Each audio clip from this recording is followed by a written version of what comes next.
To see if the Atlanta Falcons can finally break into the win column against the defending AFC champion Pittsburgh Steelers. And it's a chance to see two of the more bruising running backs in the National Football League. Jerome Bettis, a new lease on life in Pittsburgh, as the NFL's third leading rusher. On the other side of the field is Jamal Anderson, one of the best kept secrets in the NFL. He averages 5 yards a carry. That is second best in the NFL, and he represents Atlanta's run and shoot hopes. And hi, everybody. I'm Dan Hicks along with Bob Trumpy. And Trump, last week it was the Steelers who came down to earth in a hurry after the 5-game winning streak. They lost to the Houston Oilers. Yeah, and I think it's been established in 1996 that the Pittsburgh Steelers are a control the line of scrimmage football team. If the offense can do that and Jerome Bettis can run the ball, gain 100 yards, they're going to beat most teams. But last week, they just didn't play well. They allowed the Houston Oilers to stay in the game, and the Oilers took it away from them in the fourth quarter. Meanwhile, the Super Bowl tour continues for the Atlanta Falcons, and last week they had a chance to beat the world champion Dallas Cowboys, if not for a last second. Well, with under 2 minutes, they had the game in hand before it got away from them. Yeah, you can look at stats sometimes, and they tell you the story of the game. Unfortunately, last week, that didn't happen. Plays, time of possession, yards, they won every category but the points. The Atlanta Falcons had 11 possessions last week against Dallas. They scored on 7 of them. Unfortunately, it was just 2 touchdowns, 5 field goals. They lose again. Well, you know how rabid Steeler fans are. They come in person if they can't catch the game on TV. There were 13,000 last week in Houston, and today they're expecting 20,000 in all shapes and sizes to try to get the Steelers back on the winning track. We'll have the kickoff from Atlanta right after this. 18. Back at the Georgia Dome, and the first action for Ernie Mills, who had a terrible knee injury in the Super Bowl on January 28th. They activated him this week, and so this is the first action for number 89 for Pittsburgh. But it will be Jaheen Arnold for Pittsburgh, who will come out about 3 yards deep in the end zone. And he takes the Morton Anderson kick all the way up to the 25-yard line, and that is where the Steelers and Mike Tomczak will start off. 28-yard return for Arnold. Mike Tomczak's 7th straight start up front. Actually, Jerome Bettis in the backfield along with Tim Lester. Johnson had the huge game last week at wide receiver, getting 155 yards. Andre Hastings, the Atlanta native, the other wide out. Up front, it's a good offensive line led by Dermontti Dawson, the 4-time Pro Bowler. So 1st and 10 for the Steelers, trying to get back on the winning track after losing in Houston last week. And play action on the first play, and juggling the ball and catching it is Tim Lester. And Lester out of bounds across the 40 to the 41, a gain of 16. Finally brought down by Patrick Bates. Just his 3rd reception of the season, known better as the personal escort for Jerome Bettis. A good play-action fake once, twice, 3, 4. On the 5th attempt, Lester finally gets his hands on the ball. First down pickup, Pittsburgh. When you've got a big running back like Jerome Bettis, the other guy in the backfield can be a great bit of deception for your offense. Tight end Mark Bruner in motion, and the first pitch to Jerome Bettis. And Bettis gets some positive yards across the 45-yard line as we check out the Falcons defense. Up front, Archambault. Dan Owens is the big change up front, starting for Travis Hall out with a knee injury, and Hall was a good run stopper, and they could use him today against Bettis. Linebackers, Bennett and Tuggle, you know all about them. Ron George joins them. Tuggle leading the Falcons in tackles for the 8th straight year. Anthony Phillips gets the start for McKyer. He's joined by Walker, Bush, and Bates. And Tomczak to throw on 2nd down. Over the head of Andre Hastings, incomplete. That was Darnell Walker on the coverage for Atlanta.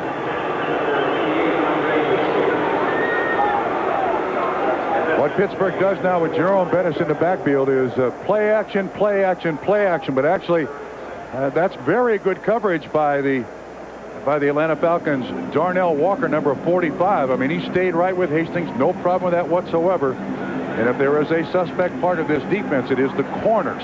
McKyer and Walker have been burnt a lot. And there is Ernie Mills, Bob, in the 5 wideout receiving set for Pittsburgh on 3rd and 6. So Ernie Mills, who made his first appearance on the kickoff return team, now in the formation. They go to a wide open Charles Johnson. And Johnson inside the 30 to the 29. A 29-yard gain for Johnson, who had 5 catches for 155 yards last week, his second straight 100-yard plus receiving game. Johnson goes in motion.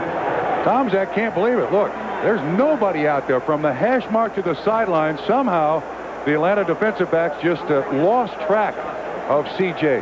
That's a bad guy to lose track of. He's one guy with the speed that you must keep your eye on. 29-yard reception for Johnson. He leads the NFL. He averages better than 21 yards a catch. So Pittsburgh on its opening series marching down the field as Bettis gets more good yardage inside the 25, brought down by Jesse Tuggle. Dan, one of the things Pittsburgh's doing here in this opening drive is they're going with 2 tight ends. Both Hayes and Bruner in there as a tight end. Now, Jonathan Hayes just leaves, trying to spread that small but quick Atlanta defense out a little bit, and then allowing Jerome Bettis the choice as to where he's going to run the ball.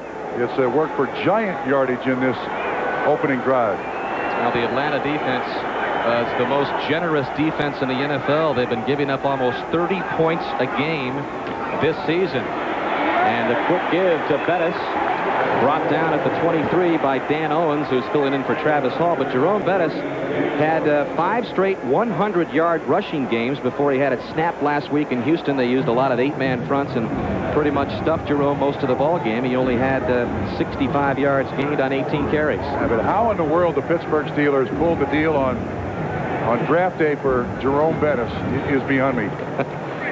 Donahoe, the director of football operations for the Pittsburgh Steelers, Tom Donahoe, that may be the best deal he has ever made. On 3rd and 4, there seems to be some confusion in the Atlanta defense. That was Dan Owens just running onto the field at the last second. Yeah, what happened there is they had 5 wide receivers, one of them being Cordell Stewart. And I'm not sure Atlanta had the right personnel on the field. June Jones in his 3rd year, Bill Cowher in his 5th. Scoreless in the opening moments here in Atlanta. Is brought to you by Chrysler and the cab-forward sedans of Chrysler. What's new in your world? By Visa, the preferred card of the NFL. It's everywhere you want to be. By Castrol, official motor oil sponsor of the NFL. And by United Airlines and its more than 50,000 employee owners. Come fly our friendly skies. Overcast skies in Atlanta and inside the Georgia Dome in downtown Atlanta. Pittsburgh now on the 7th play of this opening drive on 3rd and 4. 4 wideouts, including Cordell Stewart to the right side, and Eric Pegram has checked in, flanking Tomczak to the right. And on 3rd down, he's got Andre Hastings for the first down, and Hastings spins inside the 15, down to the 12 for the first down. Well, the Falcons' first choice here was to come with a blitz when they come with the 5 wide receivers. Tomczak, decent protection. Jesse Tuggle, 58, was untouched, but Tomczak stayed with the inside route. Hastings makes the catch, and you can see how well Pittsburgh has done inside the 20. That is the red zone. Very poorly inside the 20. The worst touchdown percentage, scoring percentage in the NFL for the Steelers. Tomczak, that one batted away at the line of scrimmage and falls incomplete. That was Dan Owens, number 93 for Atlanta, who got a hand on the ball. Once again, he's starting for Travis Hall, who's out with a knee injury. The red zone numbers for the Pittsburgh Steelers, you can see just 6 touchdowns. I think a lot of that has to be related to the fact that for this entire season they've been without Mills and Thigpen. I mean, 2 big receivers, both over 1,000 yards in receptions, and you've got the 4th and 5th receivers in there trying to do 2 Pro Bowl players' jobs. Play action, Tomczak rolling to his right, going to the end zone, incomplete. He wanted Jonathan Hayes, and that'll bring up 3rd down and 10 for Pittsburgh, trying to improve on that terrible red zone efficiency. Jonathan Hayes, the tight end right there, he doesn't get many receptions, and actually there's excellent coverage down the field by the Falcons. Kind of a strange call there by Pittsburgh. I mean, it does take execution, but it also takes the right call. Devin Bush, the safety, was right there with Jonathan Hayes. Once again, Pegram in the backfield. 5 wideouts for Pittsburgh on a crucial 3rd and 10 if they want to keep their touchdown hopes alive on this opening drive. Tomczak complete to Cordell Stewart inside the 10, well short of the first down, and we'll see Norm Johnson come on. Tuggle and Bush combined on the tackle of Stewart. They tried to run a pick for Cordell to clear him out through the middle. You're going to see people release and try to make contact with other people. But he catches it about 5. Bush is there along with Tuggle also assists on the tackle. Patrick Bates. What they wanted Cordell to do there, catch the ball, break the tackle. That's asking a lot. So here comes Norm Johnson for a 27-yard attempt. You see his numbers on the season. 15-year veteran. On the other side of the field is Morton Anderson, and he's also been around for 15 years in the NFL. Tomczak with the hold, and the Steelers on the board first. So Pittsburgh on top 3-0, but they can't get it into the end zone on their opening drive. On NBC. Dan Hicks with Bob Trumpy back in Atlanta. The Steelers take their opening series, drive it right down the field, and Norm Johnson's field goal, 27 yards out, gives them the 3-0 lead. Back deep for Atlanta. Eric Metcalf is the deep man. Metcalf still feeling the effects of an ankle injury, which forced him out of the starting lineup last week, but he is ever dangerous, especially against the Steelers. They remember the couple of returns he had a few years back when he was with Cleveland, and it's Metcalf taking it out across the 20, hit hard at the 23-yard line. As Bobby Hebert leads the Falcons out to the field. This is his 3rd week as the starter for the jettisoned Jeff George, and behind him is Jamal Anderson on pace for a 1,000-yard season. The run and shoot wideouts, Burden, Mathis, Metcalf in there in the starting lineup again, along with Burt Emanuel. And up front, Whitfield, one of the best tackles in the NFL. And the change up front is Anton Davis in for David Richards, who was released this week. And I just noticed the Atlanta Falcons, even though they run the run and shoot, they're going to start with 2 running backs. Hayward and Jamal Anderson in the backfield. There they are in tandem. They said we'd see a lot more of Ironhead this week because he's such an excellent pass blocker. And Ironhead gets the first carry of the game. And it's a good game up to the 28-29-yard line. As we set the Pittsburgh defense for you, pretty much they will not use their 3-4 defense. Instead, they'll have Chad Brown, a linebacker, and Jason Gilden, the linebacker, come up and form the front 4 for Pittsburgh.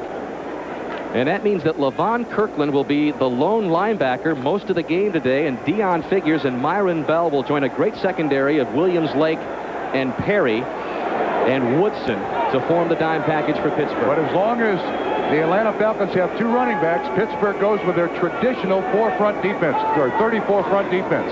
2nd down and 4. Hebert stumbles, gets rid of it, and coming back to the ball to make a nice catch is number 87, Burt Emanuel. Check that. That's J.J. Burden. Well, the Falcons have pulled a fast one on the Pittsburgh Steelers here. I mean, they're not going with the run and shoot. Williams takes the inside position. J.J. Burden is looking back at Bobby Hebert. This is nicely done, but you've now got the players and coaches on the Steelers sideline scrambling a little bit. This is a great idea by June Jones. This is a potent defense that Pittsburgh has. Well, we're not going to turn it loose on the run and shoot. Again, 2 running backs. 1st and 10 for the Falcons at the 45. Their opening series. Quick drop by Abar, and he's got Mathis for another 1st down. Now, Dan, here's what happens. All week long, the Pittsburgh Steelers, they look at the Atlanta Falcons. They get out their old defensive game plans. They look at the run and shoot. All the run and shoot guys practice all week against the run and shoot. Suddenly, Atlanta comes out in a traditional 2-back set, and now you've got people kind of scrambling. Wait a minute, I haven't been out here all week. That's a nice slant by Mathis inside Rod Woodson. Another 1st down. It's been a couple of years, Trump, since the Steeler team has faced the run and shoot offense, and that was against Houston back in '94. Flags come in as Pittsburgh may have come across the line prematurely. Craig Hayward with the carry. And we'll see if the Steeler defense was drawn off. I thought I knew June Jones very well. I thought June would tell me something like this. I'm not disappointed that yesterday when we talked to June Jones, he mentioned nothing about the traditional offense. Poor defense. 5 yards. Repeat first down. And the call is against Chad Brown as Ron Blum makes his first penalty call of the season. And the Steelers, the least penalized team in the NFL, get caught here. Pretty obvious. But you've got Pittsburgh thinking right now. Dick LeBeau on the sideline has already turned to the second page of his defensive playbook. Page 1's already been exhausted. Yeah, we're going to use it before this day's out. But this opening drive by Atlanta, no. This is the way we normally play defense. 5 yards, 1st and 5 now. Jamal Anderson is back next to Hebert. Hebert looks left, throws right. He's got Eric Metcalf. Metcalf putting on the moves, getting very close to another first down. It'll depend on where they spot it. They're doing a nice job here, the Falcons are. That time they had Jamal Anderson up on the line of scrimmage like a tight end. And they throw almost the Statue of Liberty screen. This Pittsburgh defense is a defense with great speed. All players, even the big fat guys up front, can run to the sideline. They're there to assist on the tackle. And did he get the first down? That shy. As you take a look at some other early scores around the league, an interesting game to keep an eye on will be San Francisco playing at Houston today to see if the Oilers tied atop the AFC Central with the Pittsburgh Steelers after their win last week. They host the 49ers. As you take a look at June Jones and his quarterback Bobby Hebert. And Hebert very sharp early. 3 of 3 for 32 yards. This is a great opportunity for the Falcons to take advantage of some confusion on Pittsburgh's part defensively. This is not what the Steelers expected to see. 2nd down and inches. Steelers with a 3-0 lead on their opening series. Falcons trying to put points on the board in their opening series. Hebert with a sneak should get the first down.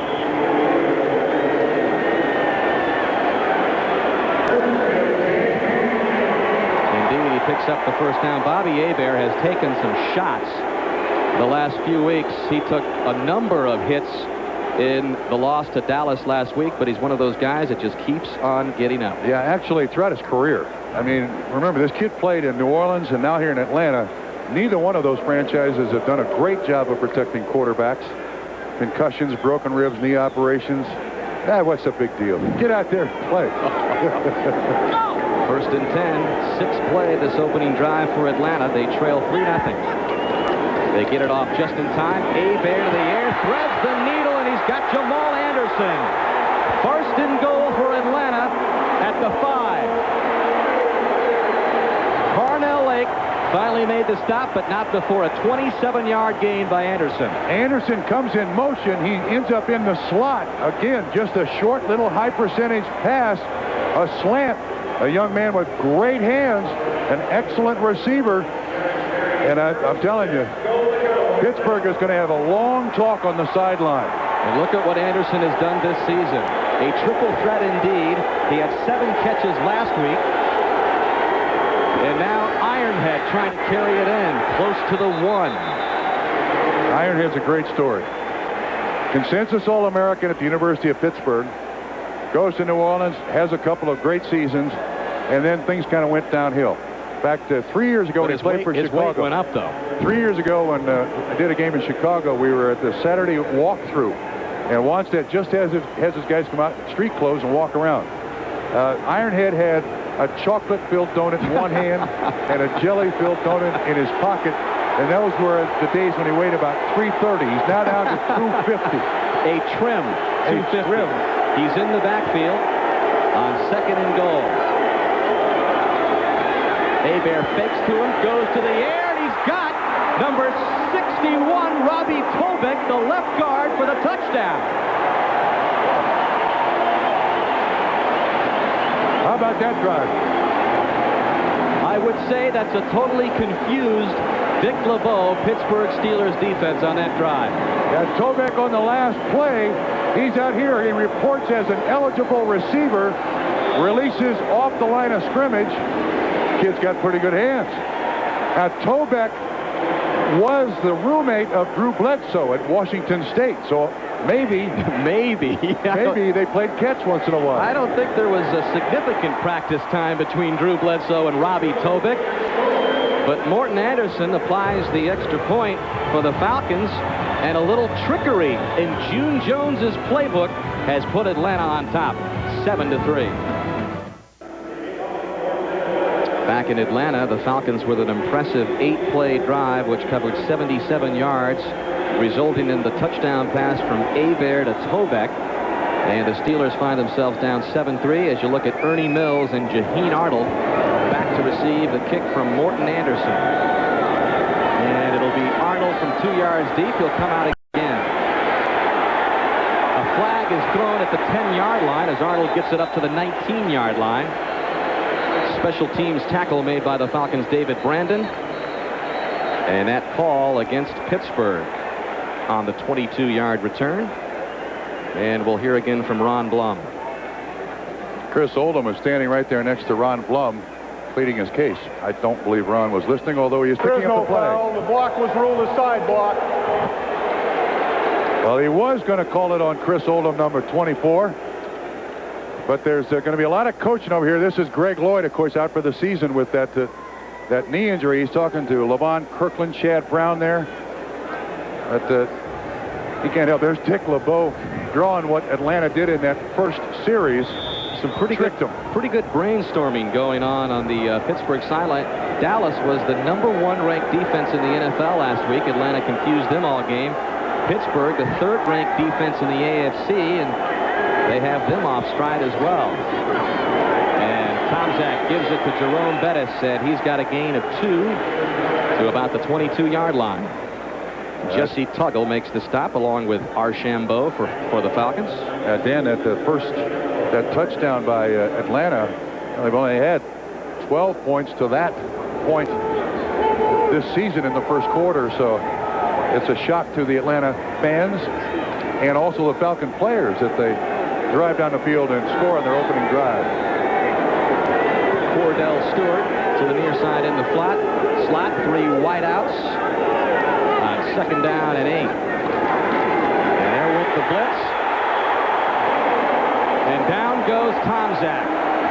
Cornelius Bennett, who signed the richest deal in franchise history for Atlanta,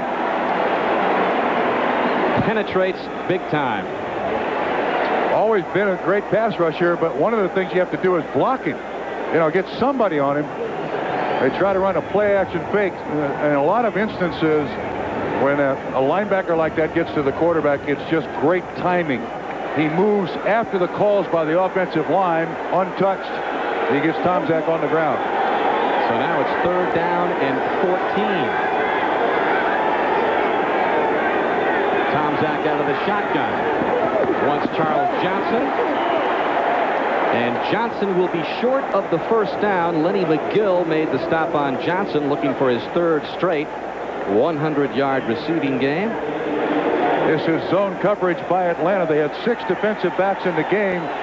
CJ just doesn't run it quite deep enough. Comes up about a yard, maybe a half a yard short. You would expect more of a receiver of his caliber. There is timing in the routes, but you've got to get that 1st down marker in your sights and make sure you catch that ball past it. Well, you saw Josh Miller. This is the first time in 4 games he's punted after hernia surgery. Metcalf handles it at the 22 and knocked out of bounds at about the 29. 7-yard return for Metcalf. So the Falcons trying to put another impressive drive together will begin when we come back with 2:15 left in the first. Visa presents Atlanta. The Falcons with a 7-3 lead over the Pittsburgh Steelers. Once again in the backfield as they begin this drive, along with Bobby Hebert, will be Craig Hayward and Jamal Anderson. Hebert, his numbers on that opening drive, perfect. 5 for 5 in the 1-yard touchdown toss to his left guard, Robbie Tobick, who was the tackle eligible. They begin at the 30.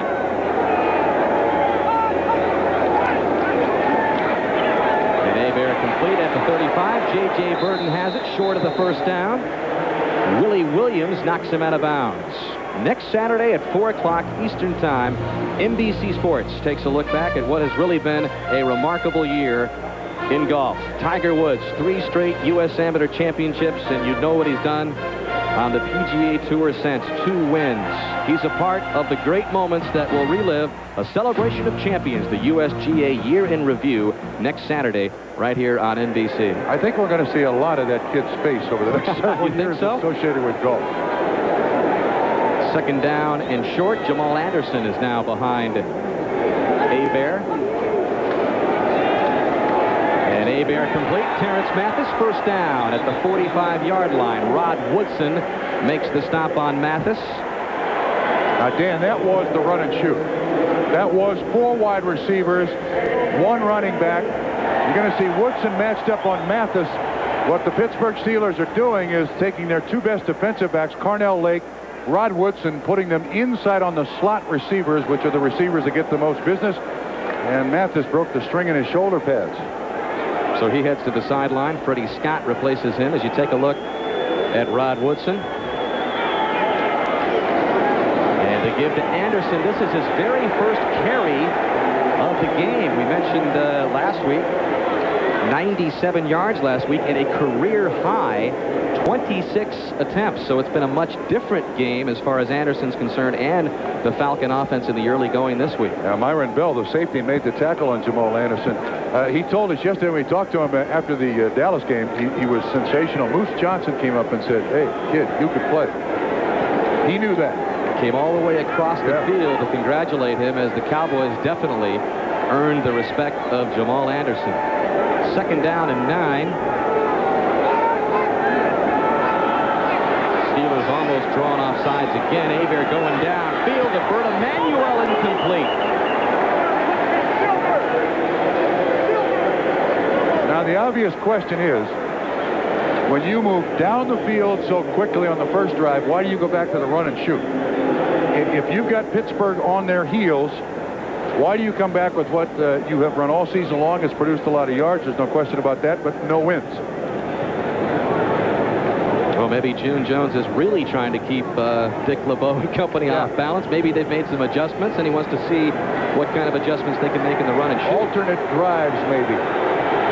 First third down of the game for the Falcons, and that was Hebert's first miss of the game. He is 7 of 8. Comes out firing again. This one dropped right in the hands of Eric Metcalf, and the Falcons will have to punt. That was a very easy catch to make. Well, Metcalf is one of those guys, the minute he gets the ball, he's looking for his next move. Yeah, but what happened was Rod Woodson was covering him. He blitzed. He was picked up by Gilden, and it kind of distracted Eric Metcalf. Dan Straczynski's punt. Andre Hastings lets it go over his head, and that's a good call because it bounces into the end zone for a 54-yard punt by Straczynski. And the Steelers will take over first and 10 from the 20. The end of the first quarter in Atlanta. The Falcons with a 7-3 lead.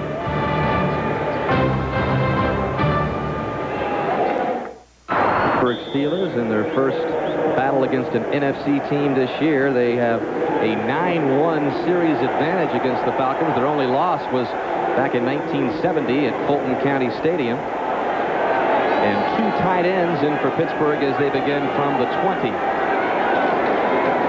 And Tom Zach's give is to Jerome Bettis, and he gets 2 or 3 yards. Well, let's take our first break of this game and head to the studio and get a word from Greg Gumbel. Greg? All right, Dan, in Washington, Terry Allen, who's going to put a stop on him? His league-leading 11th touchdown from 4 yards out boosts the Redskins to a 10-0 lead over Indianapolis. They have just gone to the second quarter. Break time's over. Back to Dan and Trump. All right, Greg, thank you very much. The Redskins continuing to look good, and this is a good run by Jerome Bettis, who finally gets some room to work with.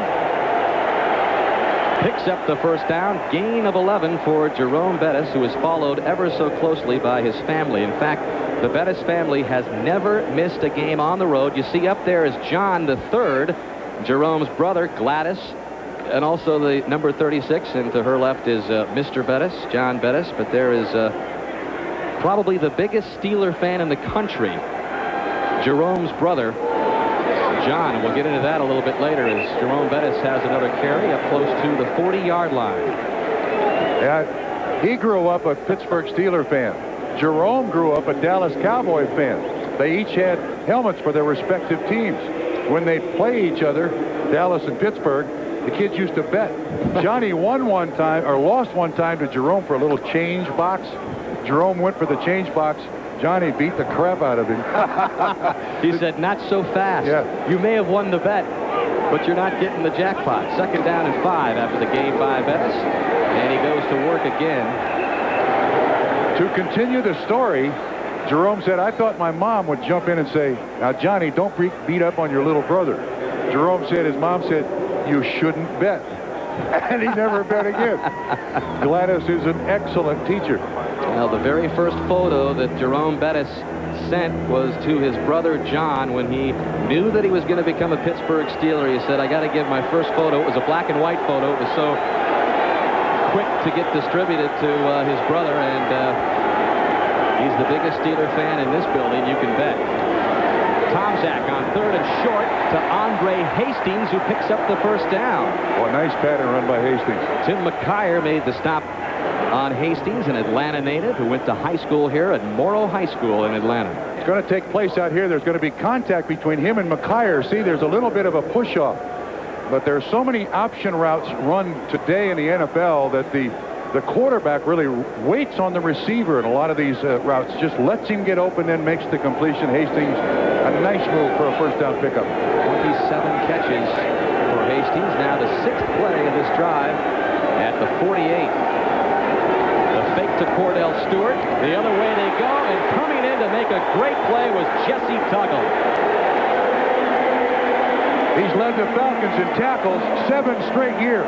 Now, on his 8th consecutive season, he also leads them this year. Actually, it's a darn good thing. Here's Tuggle. He reads it beautifully.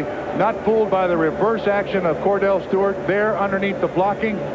It's a good thing Tuggle is as good a player he is. Without him, the Falcons might have given up 1,000 points a season. He is that important to their defense. In the Pro Bowl for the last 2 years. 180-plus tackles in each of the seasons, has led the NFL in tackles, in fact, for a couple of years. Tomczak to the air. He's got his tight end, Mark Bruner. And Bruner just gets past the original line of scrimmage by a yard or two. And Jesse Tuggle is there to make sure he doesn't get any farther. Not the biggest middle linebacker you're going to find in this league, but a young man who is tough as nails. I mean, he does not leave the field. Big weightlifter. Watches an awful lot of other teams play football. I can't imagine what this defense would be without Jesse Tuggle in the middle. He plays alongside Cornelius Bennett now on 3rd down. Tomczak works out of the shotgun in the 4 wideout set. Pegram in the backfield. And Tomczak goes down, and it's number 57, Clay Matthews. Gotta be the oldest guy to ever get a sack in the NFL. 40 years old. This will be his last season, but there are still some flashes of greatness. This is amazing because people got to remember that Bill Cowher was Clay Matthews' backup in Cleveland. How bizarre is that? Steelers forced to punt. Josh Miller. High, hanging, good punt. But Metcalf will let it roll back into the end zone. That is a 57-yard punt. Clay Matthews tacks on Atlanta's 2nd sack of the game. Ford and your Ford dealer. Have you driven a Ford lately? By Zantac 75, the final word in acid relief. By the Principal Financial Group. For over a century, your edge in retirement, insurance, and investment products. And by Brewery Fresh Budweiser, who reminds you fresh beer tastes better. The last play, you're going to see Clay Matthews make that Clay Matthews. He's on Jim Sweeney at left guard. Matthews showing some moves here at 40-plus years old. And he is ecstatic with that sack. He's going to call his brother Bruce in Houston immediately. 19 years in the National Football League for Matthews. 1st and 10 for the Falcons from the 20. Hebert can't find anybody. about just gets rid of the football. Brinston Buckner was chasing him out. Clay Matthews, the oldest active player at 40 years old, 226 days. And before the game, Trump, you mentioned how far back these guys go. They had a couple of words, and they're real tight, close friends. Yeah. As a matter of fact, Clay Matthews said when they were both with Cleveland, Cowher moved from inside linebacker to outside linebacker, and he was constantly asking Clay, why'd you do that? What are you doing? How'd you do that? Teach me to play outside linebacker. Bill Cowher respects Clay Matthews so much he still uses the same techniques when he teaches linebacking to his Pittsburgh Steelers. Hebert on second down and 10 has a man open. Can't get to J.J. Burden. Hebert had J.J. Burden in the clear for what could have been a touchdown and missed him. Now that one was over Willie Williams. Good pump fake here by Bobby Hebert to the right. Williams kind of buys it. J.J. Burton is wide open. Oh, man. You don't get many opportunities like that. And Bobby Hebert knows, oh, give me that one back. Please, give me that one back. That could have been touchdown pass number 200 in Bobby Hebert's career. Third down, 4 wideout set now. Hebert turns, and the Steelers are right there to make the play. Dion Figures put the stop on Bert Emanuel immediately, and Atlanta will come into punt. Now trying for the quick slip screen to the receiver. So far, the run and shoots produced very little. Again, this is the run and shoot formation. And you can see what the Falcons are trying to do. They're trying to neutralize the pass rush of Pittsburgh. So far, not much pressure on Hebert, but they've also missed some big attempts. Straczynski. High-hanging punt, but rather short. Hastings lets it roll. It takes a huge Atlanta bounce. The Falcons will down that at the 24-yard line. 58-yard punt by Straczynski, and all of a sudden both offenses have gone cold in a scoreless second quarter. Family, not the only Steeler fan certainly here at the Georgia Dome today. We mentioned that 13,000 made the trip to Houston. Better than 20,000 traveling to Atlanta to see if the Steelers can solve the run and shoot and keep the Falcons winless as Jerome Bettis gets the carry and quickly stopped by Mo Gardner. Jacksonville playing the Cincinnati Bengals. Let's get an update on that game from Greg Gumbel.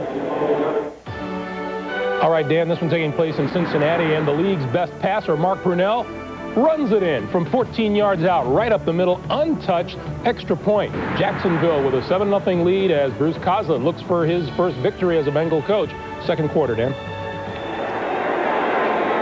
All right, thank you, Greg. Jacksonville handed the Steelers their opening loss of the season before 5 straight wins. Down goes Tom Zach for the third time, and it's number 90, Chuck Smith, who tacks on another sack for the Falcons. He gets around John Jackson in a real hurry. It's up here. Chuck Smith is a good, quick rusher. You see one little swim move and around John Jackson, and right at the back of the legs of Mike Tomczak. That's not only a sack, that's a dangerous sack. You can send the quarterback to the X-ray table in the emergency room with a couple like that. Pittsburgh now with another long third down. They are 3 of 6 on third down conversions today. 5 wideouts in 3rd and 18. Cordell Stewart at quarterback has Andre Hastings short of the first down. He did get a gain up to the 27-yard line. But Cordell Stewart, who has been used a little less this year for Pittsburgh in the offensive game plan. That was a fine throw. Just his 5th pass of the season and his 2nd completion, but it was a nice throw as Tomczak gave the slash on the right side. Yeah, not enough for the first down, but that's a fine throw. They still have to punt, but that's why he slashed. Another great punt by Miller, driving Metcalf back to the 15. And Metcalf just a 2-yard return on another fine punt. That was 56 yards by Miller. lead remains 7-3 in favor of the Falcons. After both the Falcons and Steelers scored on their opening drives, neither offense has moved the ball much. Bobby Hebert comes out at the 17, 1st and 10. Jamal Anderson is the back. And Anderson gets the football left side looking for a hole. He will run over people, and if you don't get 2 or 3 strong hits on him, he'll drag players for extra yardage. Carnell Lake, a part of the Steeler contingent that finally dragged Jamal down. Yeah, and this young man went to the University of Utah, and you don't get a lot of attention out there at the University of Utah. 4th round pick. And didn't do much until this last off season. And the coaches kept saying, you know, this kid's too good to keep on the sideline. Excellent receiver. And he's 6 feet, not 5'10", as listed in the press guide, which upsets him to no end. 235, he's a real load. He'll make that very clear. He was the 23rd running back chosen in the '94 draft. He thought he was going to go a lot higher. And this time, stuffed in the backfield. The Steelers smelled that immediately. Brenson Buckner. Chad Brown also knifing in for the Steelers, and in the words of June Jones, it's that exotic defense which worries him. You never know who's going to come in, whether it's the safety or a linebacker or a down lineman. Yeah, but in that particular instance, though, Bob Whitfield, the Falcons' great offensive left tackle, just missed Chad Brown. Chad Brown was right there to make the tackle for a loss. So that brings up 3rd and 8.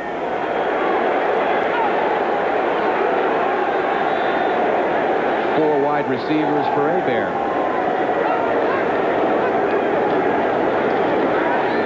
This time it's in time, and that'll be close to the 1st down. And that is Terrence Mathis hauling in the Hebert pass, and indeed Blum has just made it official. It is a 1st down on the 10-yard gain by Mathis. In the slot again, Woodson is the man in coverage, and not paying much respect to Rod Woodson. Again, Chad Brown inside. Bob Whitfield, number 70. He is Atlanta's best offensive lineman, but Woodson getting very little respect here from the Atlanta Falcons. 5:15 left in the 2nd quarter. Atlanta up 7-3, trying to get back on track offensively, and there is Jamal Anderson. You mentioned he comes out of the University of Utah. And we mentioned that there were so many running backs chosen before him, 7 including are not active. And an injury his senior year, he had a hairline fracture on his leg, and he thinks that scared some of the scouts away. But Jamal Anderson has gained the respect of not only the Dallas Cowboys, who he ran over last week in many instances, but the rest of the NFL. Wears 32 for Jim Brown, his all-time favorite.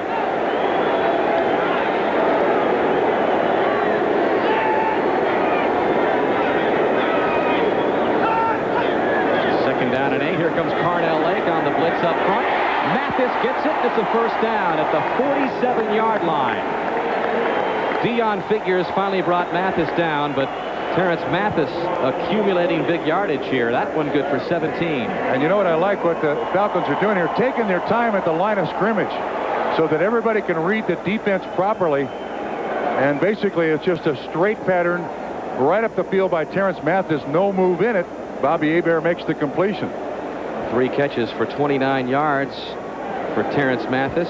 This offense, this run and shoot offense, will put a lot of yards up on the board, not necessarily a lot of points. Trips, they call it, to the left, one to the far side right. Keep it on the ground to Anderson, and he's met at the 49-yard line for maybe a yard. Chad Brown among those making the stop. Let's get another update from Greg Gumbel. All right, Dan, in Cincinnati, Bruce Kaza looking for a win in place of David Shula as the coach. Jeff Blake to Carl Pickens, 11 yards and a touchdown. Pickens with 17 TD receptions last year. That's only his 3rd of this season. 7-7 tie in the 2nd, Dan. All right, thank you, Greg. 7-3 our score here. The Falcons on the move. Close to midfield.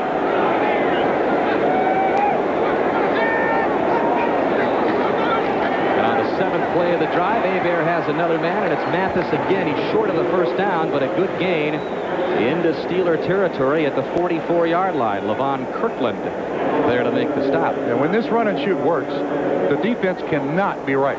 There's just no way. No matter what you call, one, it gets you back on your heels. You're not really sure what's going to happen, and especially in trips. There's Dick LeBeau, the defensive coordinator. You can see that this run and shoot has already slowed down considerably the Pittsburgh Steelers front 3 or 4. It kind of locks you in your stance because you're not sure what they're going to do next. Just 2 wide receivers now. The fake to Ironhead. Jamal Anderson out in the flat has the first down to the 35-yard line. Not only can Jamal Anderson run over people, he's got very good hands and has a good overall package. And now watch this. They run Tobick again at tight end. Here's Tobick. Here's Anderson. An excellent job again. Tobick 61 down the field. Anderson in the flat. There are a lot of aspects to this run and shoot offense that you can apply to other offenses, and Tobick has to come out because he reported as an eligible receiver. Can't go in until the next play, but on that 3rd and short, nice first down pickup by the Falcons. At the 2-minute warning of the first half, Falcons lead it, and they're on the move again. They're coming up at halftime. Greg Gumbel with Mike Ditka and Chris Collinsworth. All the scores and highlights from this Sunday in the NFL coming up at halftime. We're at the 2-minute warning in a swift-moving game. There's that shovel pass that Hebert likes to run. Gets it out to Ironhead, and he gets 5 yards to the 30-yard line as the clock continues to roll. Stop made again by Kirkland. Yeah, nice to have Levon Kirkland trying to tackle Ironhead. Defensive backs kind of shy away from that, but Kirkland at 265 is like a defensive lineman as the middle linebacker. One of the best there is in the game. And this guy can cover a lot of ground and still rub the paint right off of your helmet with a hit. Kirkland's got 4 interceptions as a linebacker, leads the Steeler defense. 4 wideouts now for Hebert. 2nd down and 6. Maybe Ironhead moved prematurely. Flag comes in late as J.J. Burden makes the catch. But it appeared that Ironhead came out of his stance a little early in the backfield. Prior to the snap, 21 offense, ball start, 5 yards, repeat 2nd down. Well, it was Metcalf who they call. You could have done either one. They both moved. Metcalf is right here. Metcalf is right here, the inside receiver. You're going to see more than one of them move. Yeah, they both flinch. One may have caused the other. You know what I like that the Falcons are doing here? They're getting to the line of scrimmage, and then they're in no hurry to snap the ball. They're letting the Pittsburgh defense kind of show itself what it's going to do next. Now they're to the line of scrimmage with 14 seconds to go on the 25-second clock. Watch how long they're at the line of scrimmage here. 2nd and 11. Hebert is 13 of 17 on to the lay. Anderson gets the ball, and he picks up another first down. I'm telling you, there's not many people that know about this kid. But he runs low, he runs hard, and he's beginning to understand all parts of this run and shoot offense. A 1st down and 10 for Atlanta. They have 1 timeout left. Hebert to the air again. That one incomplete. He wanted J.J. Burden. That'll bring up 2nd down and 10. Willie Williams on the coverage. And again, June Jones's choice offensively go with the traditional offense. That is 2 running backs. They keep putting Jamal Anderson, the true running back, out in the slot. So they're putting a lot of pressure on this Pittsburgh defense and really freezing it kind of in its stance. We haven't really seen the Steeler defense just go crazy like they do in a lot of instances. There's Anderson again on the right side, and Ironhead behind Hebert. 1:03 left. Falcons trying to add to their 7-3 lead. And Hebert to the end zone. J.J. Burden incomplete. That would have never worked. Nice try, but that would have never worked. You had Williams and Darren Perry back there in double coverage. Going to happen up here in the top left corner. Hebert just goes back there, and this is excellent coverage by Pittsburgh. They like a lot of double zone. Corners on the outside, safeties deep. He must not like J.J. Burton to throw that one up there, make him exposed like that. Less than a minute left. 3rd down and 10. Ironhead is a lone setback. 3 wideouts to the right and 1 to the left. Hebert. Diving try made by Bird Emanuel. Incomplete. That'll bring up 4th down. So we'll see the ageless wonder, Morton Anderson. And listen to the cheering. I mean, did you hear the Steelers fans cheering for the stop there? You got to hear something. There's 20,000 of them here. 20,000 of the 60,000 in Atlanta. But they've done that all the time. I mean, since the early 70s, wherever the Steelers traveled, there was always a Steeler contingent with them. Well, this guy's done a lot of field goal kicking over the years as well. Morton Anderson to attempt a 41-yarder. And Morton Anderson has it. He was 5 for 5 last week, but a penalty marker is down at the 22.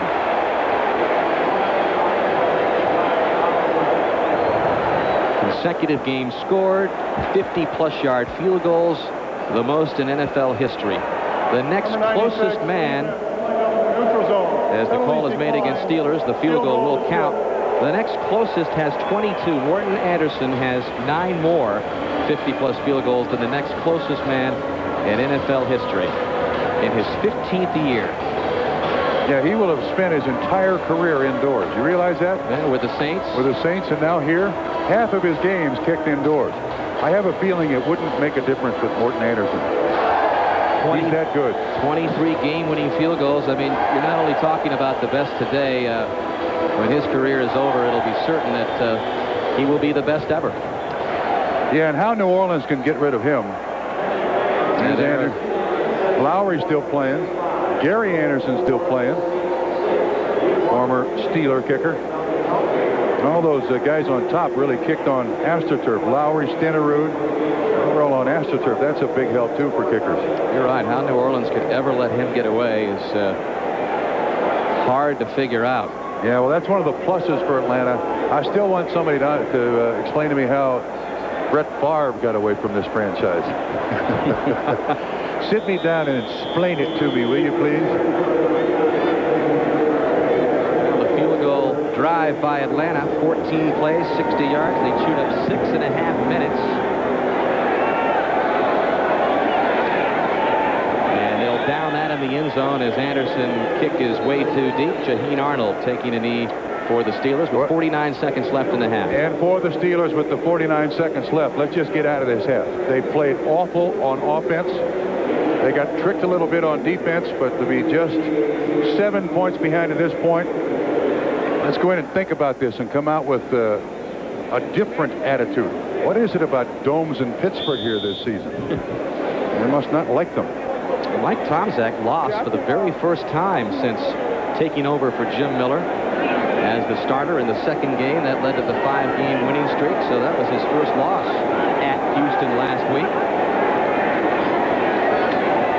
Tomczak swings it out to Pegram, and the former Falcon gets maybe a yard, and that is it.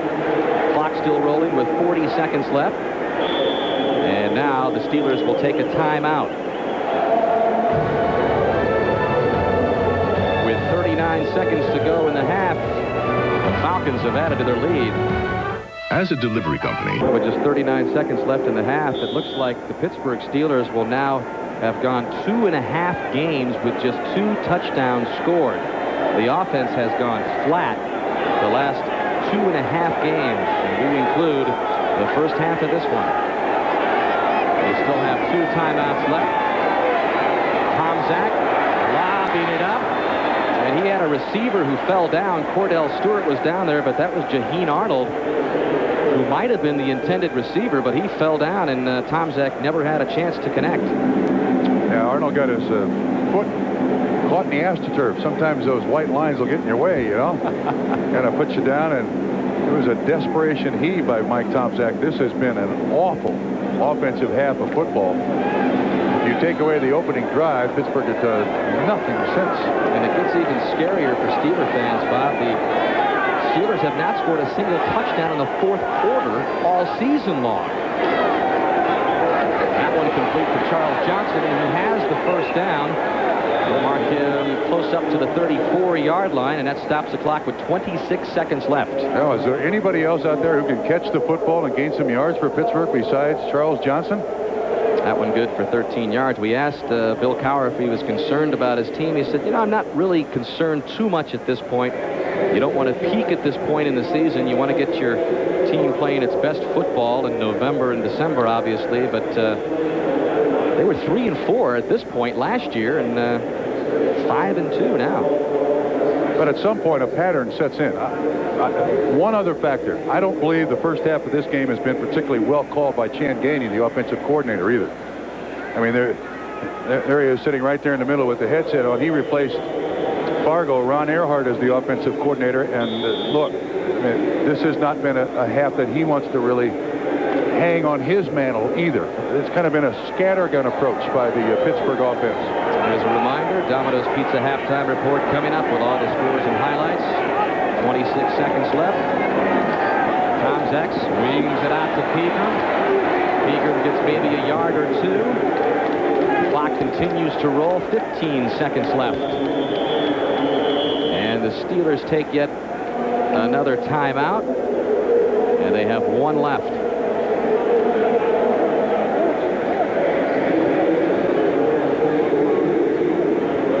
Just 3 points scored by the Steelers. It came on their opening drive of this game. That was their third and final timeout, so no timeouts left now for Cowher and Tomzak. Is this the time to take a knee, Bob? 14 seconds left. I think the sooner the Steelers end this half, the better off they are. I mean, Atlanta only has one interception this entire football season, which is remarkable. One interception total for the team. You don't want to give them a second, give them some little pump to go in at halftime.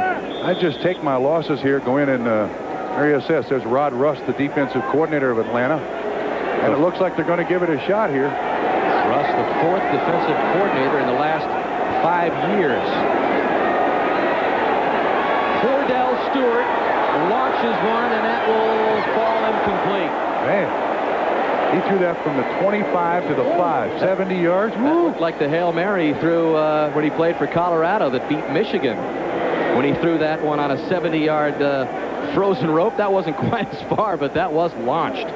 I mean, this baby has got full trajectory. I'd put him up against any jugs gun that you're ever going to throw a football with. Cordell steps up. Look at that tight spiral.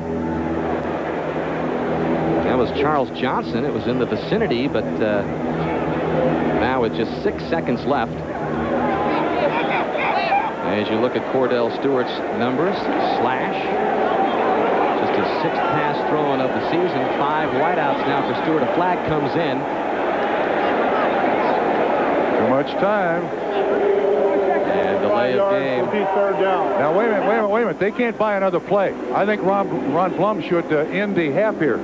With no timeouts, they can't buy another play. That's what June Jones is saying. Ron Blum should wipe the rest of this half out because the offense can't do that. See, they're buying another play here. Well, and the clock is at 6 seconds. Someone else is shaking their head no, but I'm not sure they should get another play here. That's what June is complaining about. That was the headlinesman, Bob McGrath, who came in to chat with Ron Blum. Well, they're going to give him another play. I don't understand why. The offense can't extend the half. Cordell Stewart, you can bet he'll try another launch variety again. Now he's in trouble. And down he goes at the 5, and time runs out.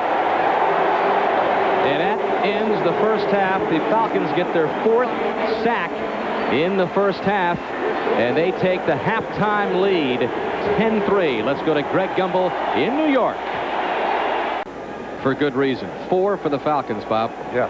None for Pittsburgh. Of the 6 first downs, only 1 running. You can see that this is just absolutely amazing that the Pittsburgh Steelers have not been able to do anything offensively. Bettis is the only guy who has carried the ball, but they kind of went away from that. I mean, their opening drive accounted for most of the 142 yards they got in the first half. So This is 2 weeks in a row now that Bill Cowher's seen his team come out here stumbling in the first half. And it's a stat we look for, that Jerome Bettis, whether he gets 100 yards or more, because in the only 2 losses that Pittsburgh had this year, Bettis failed to get to the century mark, and he's on pace to be under that again. Metcalf takes the kick at the 2-yard line and starts heading to the left. Nothing there. Heads to the right, and down he goes at about the 16-yard line. Dan Owens is slow in getting up for the Falcons. Remember, he has taken Travis Hall's spot on the defensive line of Atlanta. Now he's up on his own power. Yeah, trying to answer that phone ringing in his helmet. Hello, hello, hello. So in comes Bobby Hebert as the Falcons begin at the 17-yard line. Not a bad half for Bobby Hebert, too. 13 of 20, 120 yards. He was not sacked, through 1 touchdown, no interceptions. Yes, that's a nice, positive first half. He's got 9 interceptions on the season. And they start with the 2 running back set again, the same way they started the football game. And that would be Hayward and Anderson. Anderson in motion to the near side. Ironhead gets the call, trying to bull his way along the left side. Not much there as Pittsburgh's defense rises to the occasion, puts the clamps on Hayward, led by Joel Steed. Now, what Atlanta has done to this point in the game is not really allow the Pittsburgh defense to be turned loose yet. This is a defense that's kind of disorganized organization. I mean, they got people blitzing from all over the place. We've seen none of that from Pittsburgh. So you see a confused Pittsburgh defense out here.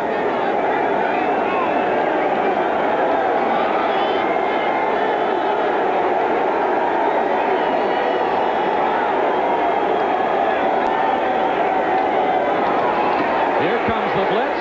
Ironhead can't hang on. Parnell Lake was on top of Bobby Hebert in about a fraction of a second. You're going to see Lake, the strong safety, coming from. He sneaks up here when the motion goes away and gets right around the corner. Now, this is what Dick LeBeau and the Pittsburgh Steelers like to do. They want to disrupt the offense as best they possibly can. And Lake, with excellent speed, gets in there and gets in there quickly. You know what else Atlanta's doing? They're using Tobic, 61, as a tight end all the time. So they basically have an unbalanced line. He's not in there now. Tobic was the Falcon who had the 1-yard touchdown catch from Hebert in the opening drive. Flags come in, stops the play as Emmanuel hauls it in.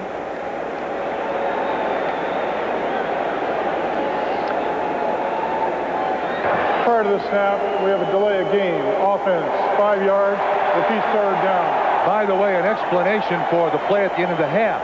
When Pittsburgh got an extra play, the ball was dead from a timeout. So when the 25-second clock expired, there was going to be no penalty called on Pittsburgh because it was a dead ball foul before the snap took place. That's why that last play was allowed, which was a sack. 3rd down and 15.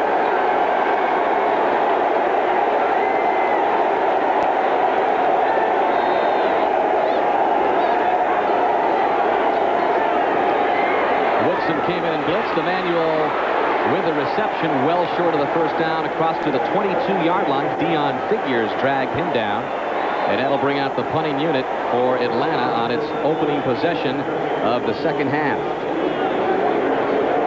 Dan Straczynski, who had a couple of fine punts in the 1st half, but Pittsburgh with a chance to pick up some good field position as Andre Hastings stands back at his 30.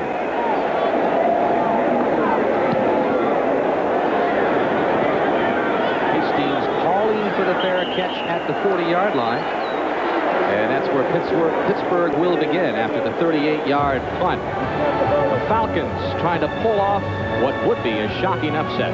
We'll be right back. NBC is brought to you by Chevrolet Trucks, the most dependable, longest-lasting trucks on the road. By the new Coors Light wide-mouth can. Tap the Rockies with a smoother pour. By HBO, it's not TV, it's HBO. And by Pizza Hut. Now we've got your pizza.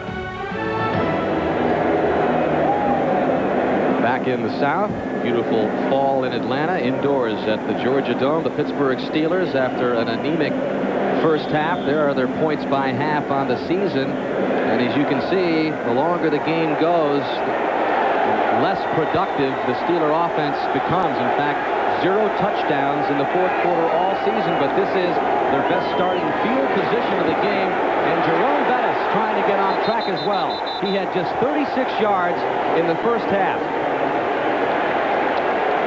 And when he gets to the 100-yard mark, the Steelers have won all of their games. When he doesn't, they've lost. And Dan, they do have to give Jerome Bettis more than 9 chances. He had 9 carries in the first half. And a running back like Bettis is like all great ones. The more you give him the ball, the better he gets.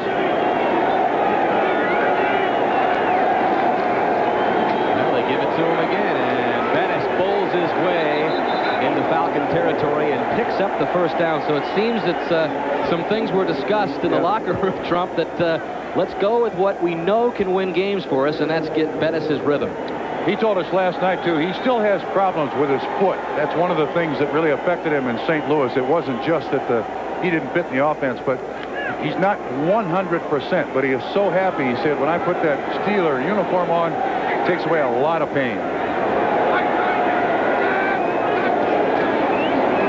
Fake to Bettis that time. Wide open. Charles Johnson, another first down inside the Falcon 30 to the 29. Now, Dan, you see what that running by Jerome Bettis does? The play-action fake draws linebackers up to the line of scrimmage. And Johnson doesn't run a great pattern here, but there is no underneath help. When Tomczak throws this ball, look downfield. See, the linebackers are totally out of position. Again, the play-action fake. Jerome Bettis helps on a defensive lineman. Nice completion, first down. 4 catches, 69 yards for Johnson as he tries to put another 100-yard game in the books. Jerome Bettis trying to get that number on the ground. Picks up 2 or 3 before he's stopped by Jesse Tuggle. As you take a look at some of the other scores around the NFL, the Colts coming back a little bit on Washington. And there are the Houston Oilers in a low-scoring game against the visiting 49ers. Houston Oilers beat this Pittsburgh team last week, and the Steelers behind again, 10-3, but with an impressive opening drive of their second half. Second down and 7. Bettis gets the call again. He'll be short of the first down, and that'll bring up third down. Yeah, you don't see Pittsburgh going with their trap game as they used to. This is a very athletic offensive line, but it's more of a power football game. They've got Tim Lester back there at fullback as Bettis is going to leave the field. Pegram is the third down back. And they bring in Slash and company, the 4 wide receivers. There's a lot more power running out of Pittsburgh as opposed to those little short and long traps they used to run. 4 wideouts for Tomczak on 3rd and 3.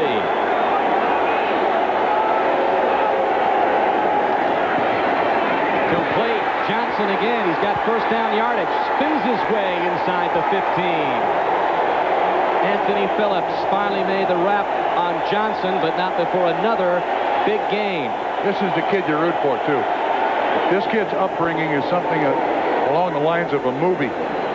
Was when he went to Colorado, he stayed there. In the summer, worked on a farm, got himself straightened out, did an internship at the Boulder Police Department, graduated from Colorado in 3 years. This is a kid you can truly root for. That 70-yard touchdown catch he made last week, Bob, was one of the best catches I have ever seen. Bettis, no gain.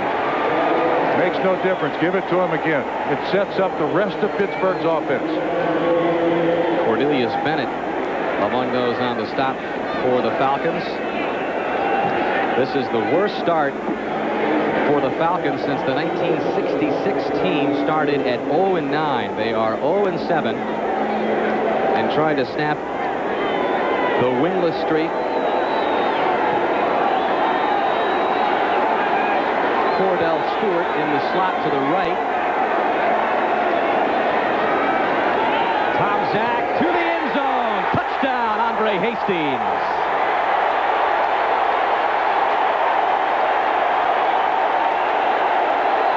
And listen to the crowd. You might think you were in Pittsburgh, but that's what 20,000 fans on the road can sound like. Those terrible towels, they've been washing those things, bringing them every place in the country for about the last 25 years. Again, Dan, that's all set up by the running of Jerome Bettis. Even though he left the game, just threatening the line of scrimmage. Norm Johnson on to tie it up for the Steelers. Now that's a little more like it. That's a power drive by the Pittsburgh Steelers. Impressive opening drive of the second half of the Pittsburgh Steelers. They go 60 yards, culminating in the 12-yard touchdown catch by Atlanta's own Andre Hastings. We're tied at 10. DC. All you have to do is look at that scoring drive line, and that is back to basics for Pittsburgh. Jerome Bettis had 5 rushes for 19 yards, capped by the Hastings touchdown. So forget the yards. It's the 5 carries on that drive that's most important. Again, he only had 9 in the first half. So Norm Johnson to kick off. Metcalf back to receive for the Falcons. It looks like the officials are checking the football, though. I don't know what's going on. There's a big... Or they're checking the tee. They're showing it to Ron Blum, the tee. And well, we know they a don't cork footballs. We know that. But there is an official tee that you have to use in the NFL. This is strange. The punter, he's over there lobbying. There's Norm Johnson yawning. What's the big deal? Come on. I've been kicking in this league for 1,000 years. That's the tee I've always used. It looks like he is checking out the tee and not necessarily the football. But I'm telling you can't trust kickers. You know? I mean, I knew you couldn't trust kickers when I saw a guy take a tee, has the 2 little spikes that stick up. Well, he turned it upside down, and he kicked off one. This has got to be 15 years ago. In 2 weeks, every kicker was doing it. Turn the tee upside down, kick it off the bottom of it. I mean, perfectly legal. Sure. You can't trust kickers. Well, Norm, now that we know your true attitude on kickers, Trump, and I mean all of them. I know it. It goes way, way back. Way back. Johnson's kick taken by Metcalf at the 2 is going to come out. Gets a good block at the 12. It goes quickly down at the 15-yard line, and the Steeler terrible towels are being waved again here in Georgia.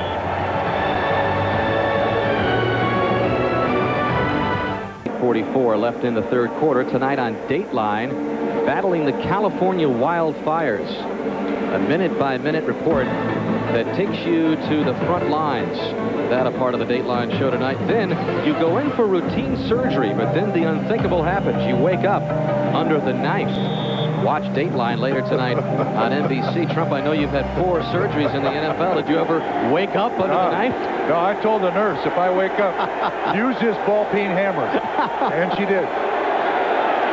Falcons in the run and shoot now with Jamal Anderson in the backfield. They begin at the 15-yard line. And Anderson gets the call. Look how hard Anderson runs on the left side. Gain of 8. Stopped by Willie Williams.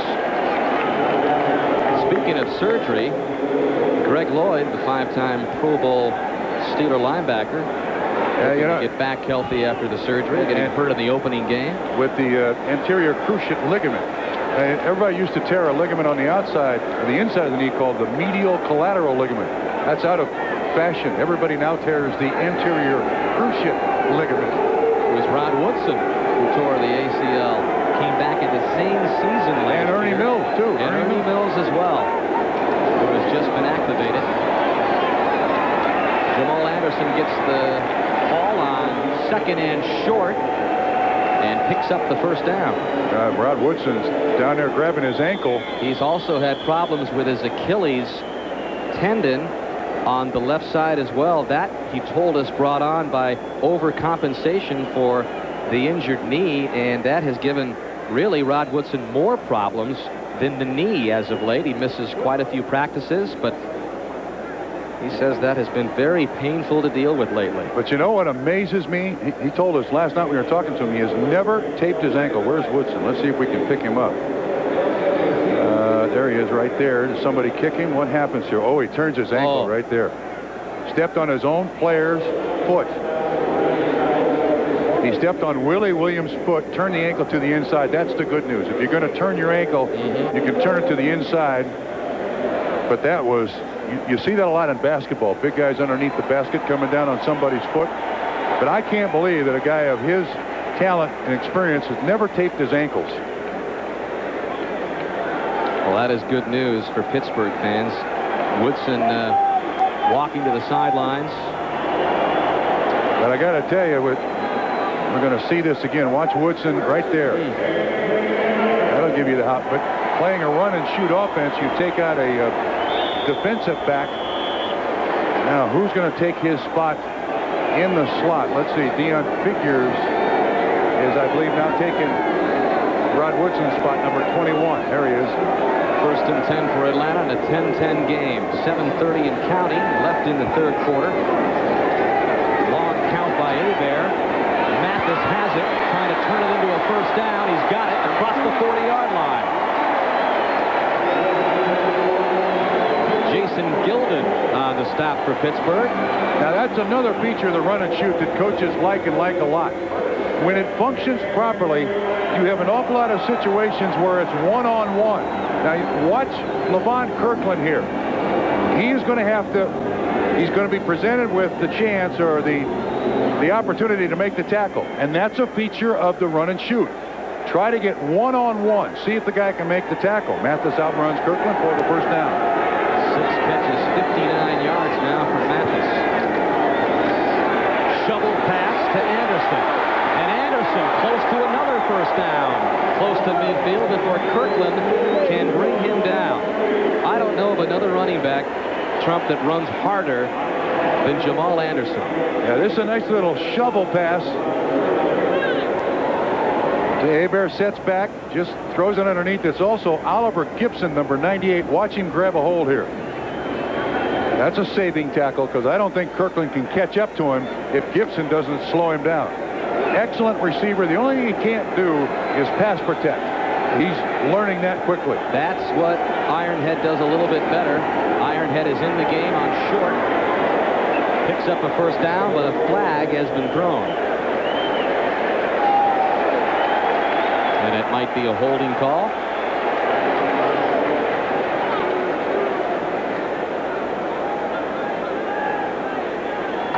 Holding. 65 offense. 10 yards. Repeat second down.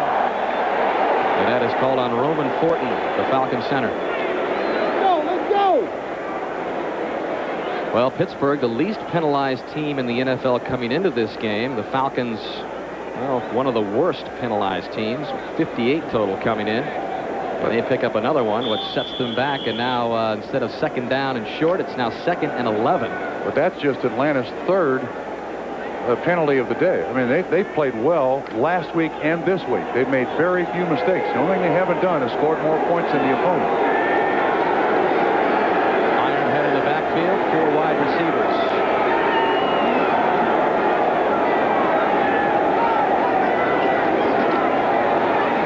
Hebert hangs in. He wants Mathis again.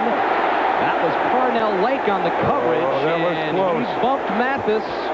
Maybe a little prematurely.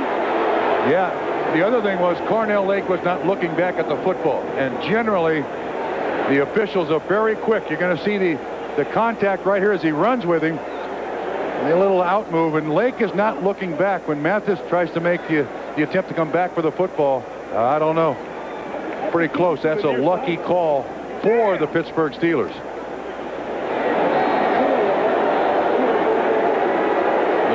Rod Woodson is a left ankle sprain and a probable return.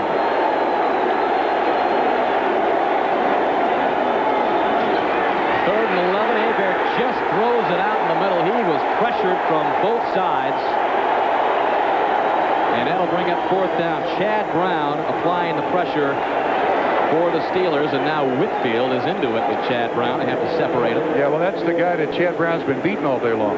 He hadn't gotten a sack. Whitfield is by far the best offensive lineman that Atlanta has. Probably the highest paid offensive lineman in the league. He is the highest paid offensive lineman in the NFL. Now here is Straczynski, who has been averaging 50 yards on his punts. Drives Hastings back, and they'll throw a penalty after the hit was made by Jerron Bolden. That was a 50-yard punt again. I don't understand Bolden. He saw the fair catch signal. There was nobody holding him up or anything. So just when we made the point how little penalized Atlanta is, they get a couple of costly ones. That's one of the dumbest penalties I think I've ever seen.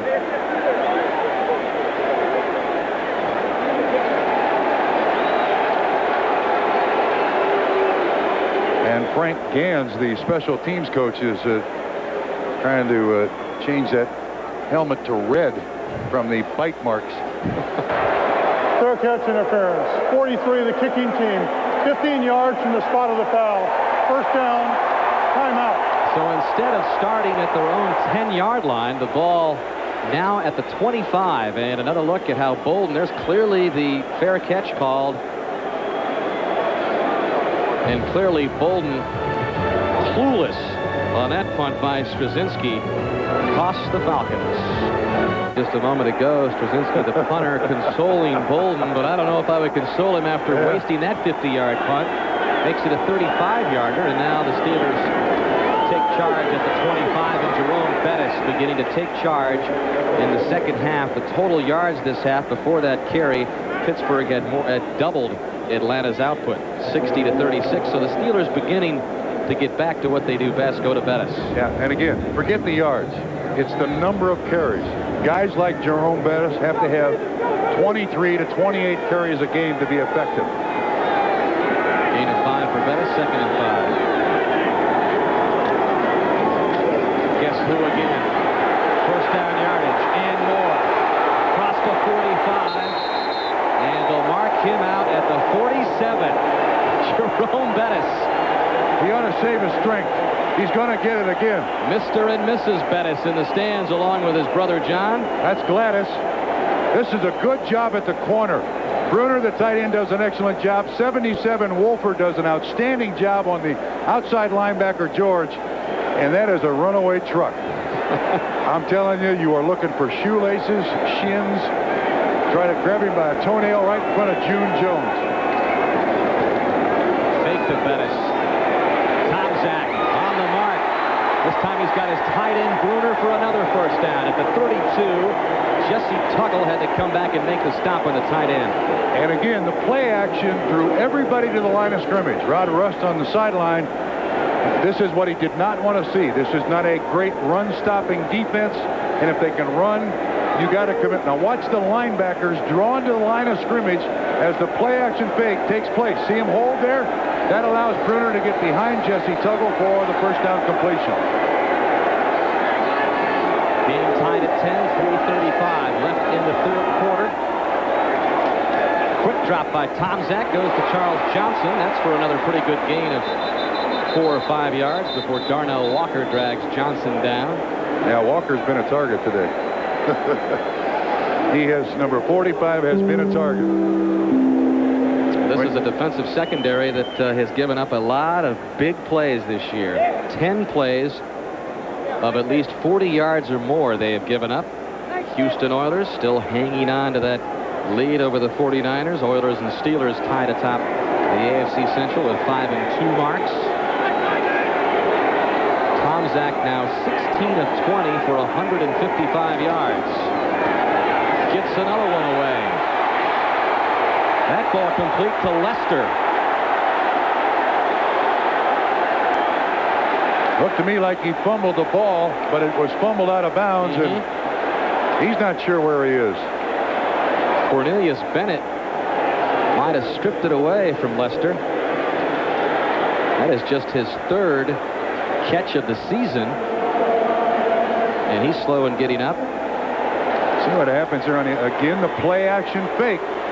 Lester 34, the fullback, the lead blocker. Bettis does a good job of blocking. Let's see what happens. He makes the catch. Here comes Biscuit, 97. Oh, that's a clothesline. Knocks the ball loose, and no one had control. Yeah, I don't think there's any question it was out of bounds. So the Steelers will hang on to it. This has been an impressive drive as they try to take the lead. Liberty Mutual, helping people stay tuned. The left arm of Cornelius Bennett. If it's illegal to hit a quarterback in the head, then it should be illegal to hit a running back in the head, too. Steelers with a 1st and 10 at the 15-yard line. This has been another impressive drive. Their second of the second half. Tomczak going for Charles Johnson. A flag is down as Johnson hauled in. Another great catch, but he was clearly beyond the end zone. That was Anthony Phillips out there. Number 26.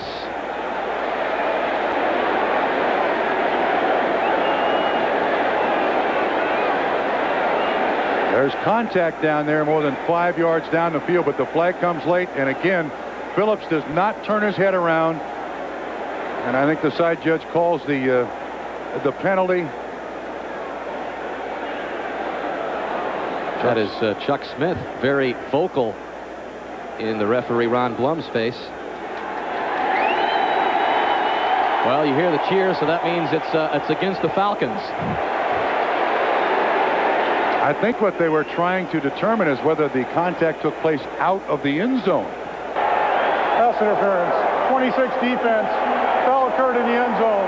The ball was spotted on the 1-yard line. First down. The foul did occur in the end zone.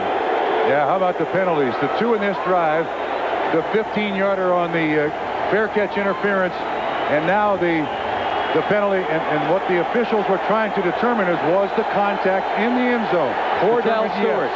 Cordell Stewart is at quarterback. 1st and goal from the 1 for the Steelers. And Jerome Bettis is in for the touchdown.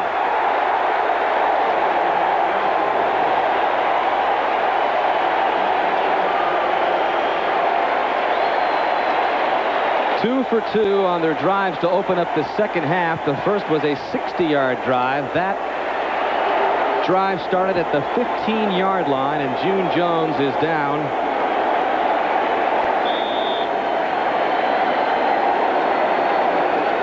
You see the size of that hole?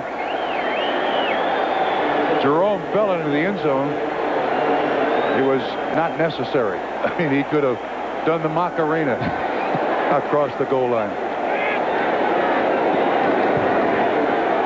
And the Steelers regain the lead for the first time after their 3-0 lead in the first quarter. Now watch the push the offensive line gets. I mean, he dives in there. He really didn't have to. Again, watch the power.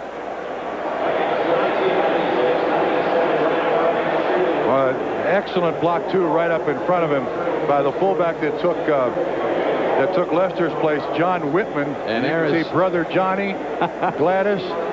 The old man, I've seen it enough. I'm going to stay in my seat.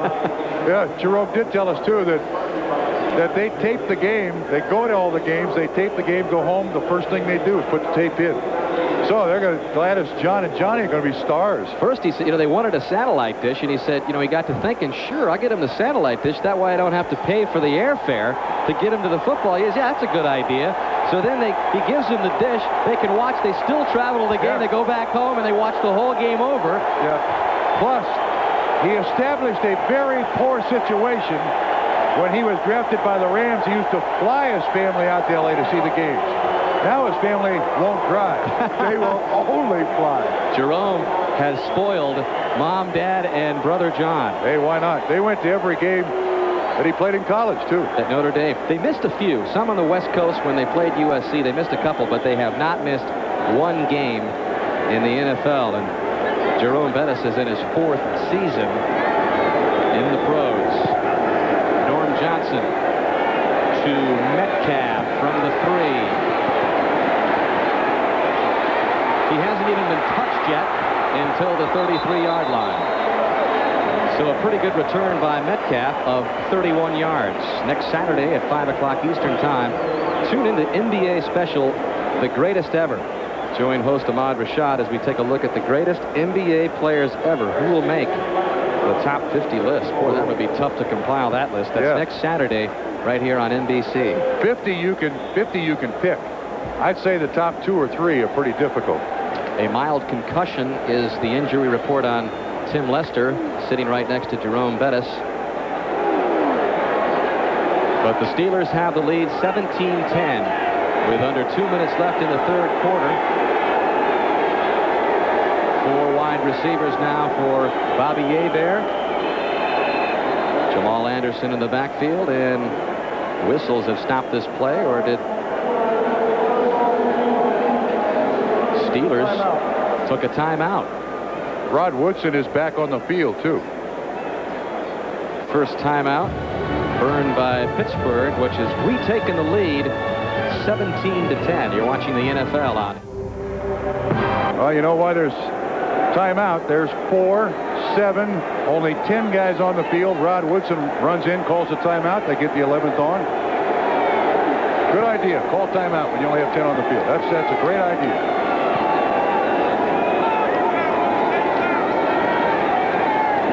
Hebert finds some more time. Swings it out to Mathis. And Mathis is up to the 38-yard line for about a gain of 4 or 5. Darren Perry, number 39, makes the stop from his free safety position. That was a nice tackle by Darren Perry, I might add. Bill Johnson was providing some pretty good pressure on Hebert. One of the few times that Hebert has not been able to find somebody down the field. The angle drop you see by Hebert is one of the characteristics of the run and shoot. But watch this tackle by Darren Perry. Steadies himself, just wipes the leg out from underneath Terrence Mathis. 4 wideouts again as Atlanta is back into the run and shoot. Did Pittsburgh get back? Yes, they did. Jamal Anderson running hard for the first down. It appeared he would be caught well short, but the legs kept churning, and he picks up the first down. Last week he had 26 carries against Dallas. Told us when we talked to him, an engaging young man, he trains in Salt Lake City. And Salt Lake City is about 4,200 foot elevation. The off-season, he goes out there and runs in the mountains to get himself in shape. Did this last off-season.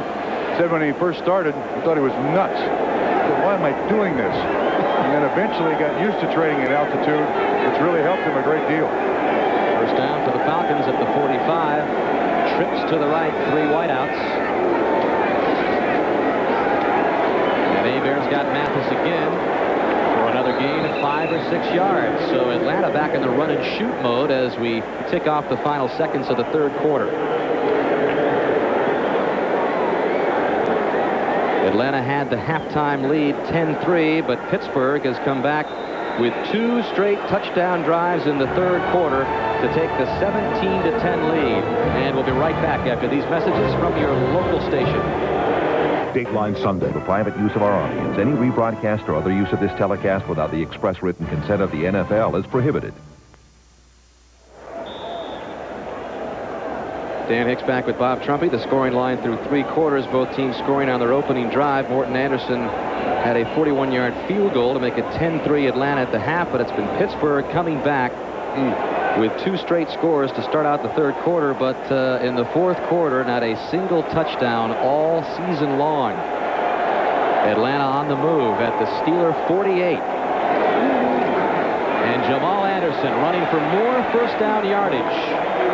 He already has 2 100-yard games this season. Again, the 97 yards last week against the Cowboy defense. Perfect call there. They caught Pittsburgh trying to come with a double blitz on the outside. And that run and shoot offense without the lead blocker, well, you got to have a lot of faith in your offensive lineman. And this run and shoot's driving Dick LeBeau nuts. 10 carries now, 43 yards for Anderson. Falcons with another 1st and 10 at the Steeler 40. Rod Woodson coming in, and they shovel it off to Anderson, who avoids 2 tacklers and gets 4 yards up to the 37-yard line. Rod Woodson was blitzing in from his safety position and almost broke up that play in the Falcon backfield. That's a completed pass. Whether it's thrown conventional or shovel. But they do a good job. They read the set of the defense perfectly.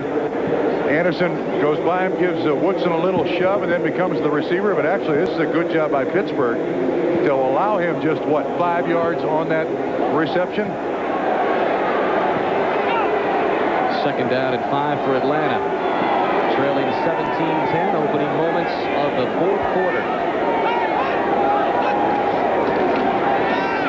Pass complete, and that is Eric Metcalf. And Metcalf, the former Falcon, close to first down yardage at the 30-yard line. And it was Eric Metcalf who might have picked up the first down. He did. He got the first down.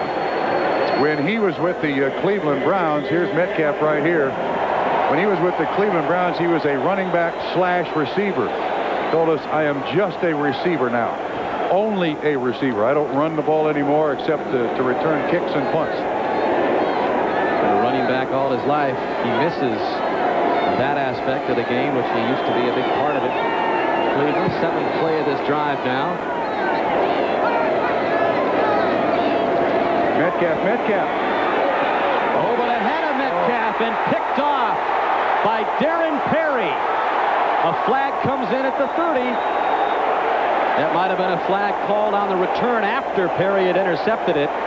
But that is the 8th straight game now that the Pittsburgh Steelers defense has picked off a pass. Oh, and Bobby Hebert missed Eric Metcalf.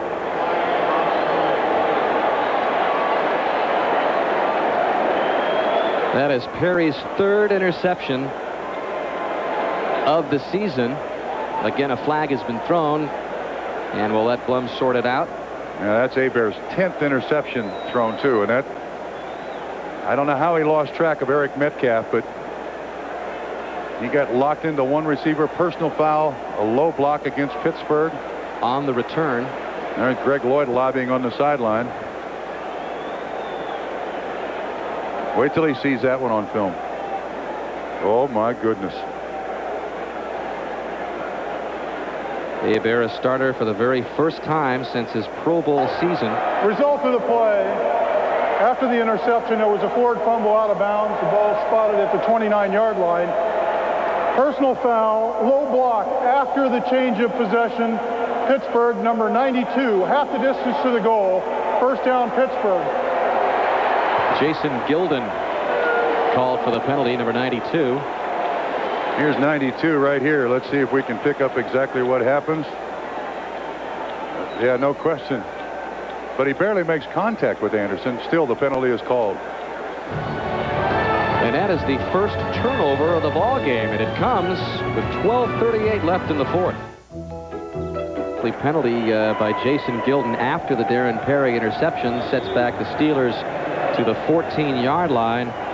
But not only do they spread the sacks around, they spread the interceptions around as well. That includes Perry's 3rd pick that you just saw. A lot of Steelers defense involved in all of the statistical categories as Jerome Bettis gets the call, and I imagine we'll see Pittsburgh chew up plenty of clock and not abandon the game plan that they've adopted in the second half. Yeah, actually, Gilden on the sideline there, I'm not even sure he made real contact with Jamal Anderson, but the league is so against these chop blocks and low blocks at the knees because they end up in torn ACLs that even the intent, they throw the flag. Jerome Bettis approaching another 100-yard game. Tomczak with a play-action fake. That was a nicely thrown ball at the 35-yard line, taken by Charles Johnson. In front of Darnell Walker. They had to take that 45 off and put a bullseye on there. Johnson's going to come run the square in here, and wherever the matchup has had CJ against Darnell Walker, and we can't get a close-up of Tomczak, but I do believe he's probably licking his chops. He's had a good game today, 18 of 22, including a touchdown pass to Andre Hastings. Fake to Bettis. Good play action by Tomczak. He wants Johnson again. Oh, he almost made another great catch. A penalty flag comes flying in. But that catch made by Johnson last week, which went for a 70-yard touchdown, that could have matched it as far as... You mean the one-handed The one-handed grab last week? And that's against the Steelers.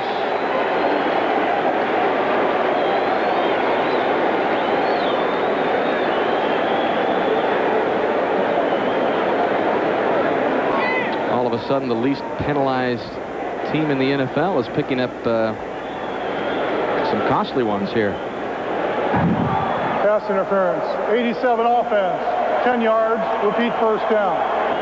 Called on the tight end, Mark Bruner, pass interference. Yeah. I don't know what happened, but Gruner was way short of where the attempted completion was taking place, but that was a good throw by the official. I mean, he tossed that flag in there about 35 yards. It was looked like a Cordell Stewart pass. First down and 20 now for the Steelers after the penalty. And they'll turn and give to Bettis.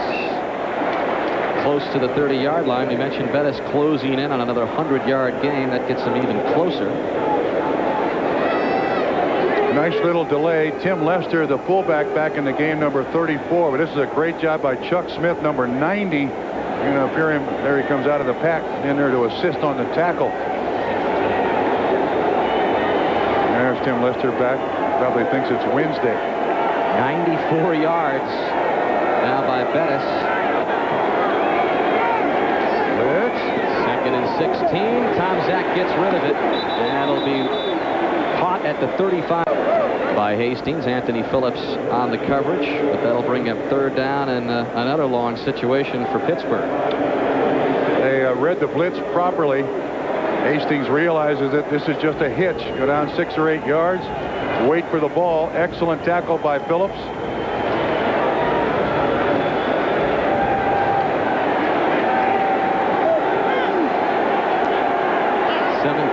Pittsburgh approaching the 10-minute mark of the final quarter.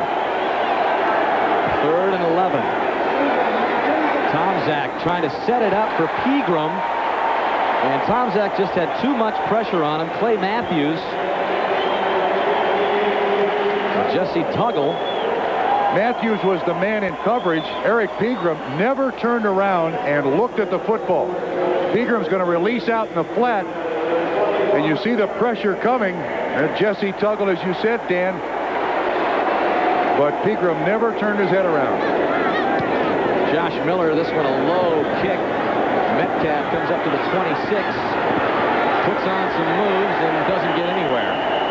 And another penalty flag comes in after the 39-yard punt.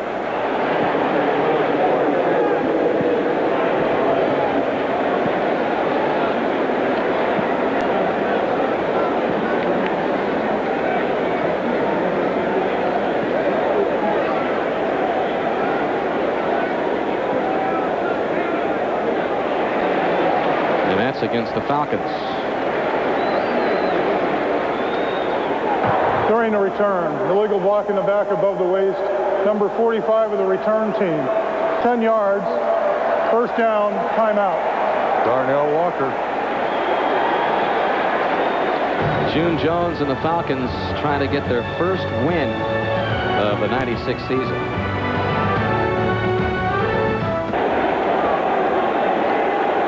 Any words of advice for Darnell Walker, Trump? Go find your life's work. That penalty was on him. He has been the target for the Steelers today. Ball just across the 17-yard line. Falcons still in it here against the defending AFC champion Steelers.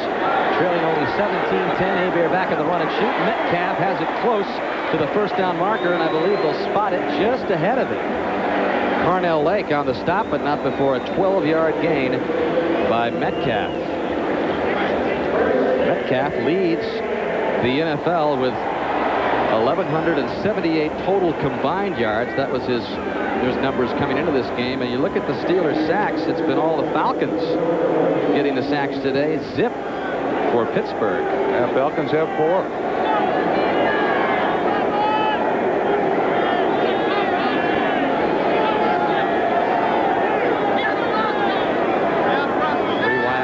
Again, Hebert from a run and shoot. Here comes Chad Brown, but he gets it off to Jamal Anderson, who breaks the tackle. And maybe Anderson salvaged a yard out of it, but that was Chad Brown loose, heading for Bobby Hebert. Oliver Gibson again on the tackle, and you're going to see Chad Brown again come around here. The Falcons doing an excellent job of just delaying at the line of scrimmage. It's a completed pass. It's a plus play. They beat the blitz. The Steelers remain sackless today. There's Oliver Gibson, 98. He's up second down and 7. Now see again, look how long they're standing at the line of scrimmage. Anderson looking for yardage. Up to the 34-yard line. That'll bring up third down. Well, that's one of the things that June Jones has built into this offense, especially against a defense that is pretty radical. I mean, they're letting the defense move here any way they want, but they're just patiently sitting at the line of scrimmage. They call the draw. And actually, watch the strength there by Jamal Anderson. Puts his hand down, keeps running. I think we're going to hear a lot about this kid. June Jones can defend that run and shoot offense, can he? He has to. So does his owner, Rankin Smith. He says it's turned around 3 franchises, not only the Falcons, but the Lions and Oilers. And he'll come up with a list of positives for the run and shoot. Here's Bobby Hebert. On third down, Atlanta just 2 of 7 trying to find Emmanuel. Incomplete. A flag comes in. That's a good call. That was Dion Figures, number 21, on the coverage of Emmanuel. That was a great move by Bert Emmanuel. And there it is. Pass interference against Figures. Emmanuel, a former quarterback. You're going to see when Bobby Hebert kind of flushes out here, Emmanuel tries to remove himself from that side of the field. When he turns upfield, let's see if we can pick it up. When he turns upfield, there you see Figures reach out and grab him by the arm. No question, good call, smart play, Emmanuel. Watch him grab. No question he grabbed his arm. It was right in front of the Pittsburgh bench, and not one player complains. Not even Bill Cowher complains. He was looking around to see if anybody was going to throw the flag. They did.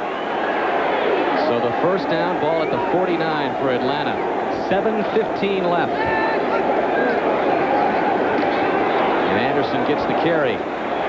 And he gets a good gain of 4 or 5 before Levon Kirkland stops him. Clock running, approaching the 7-minute mark.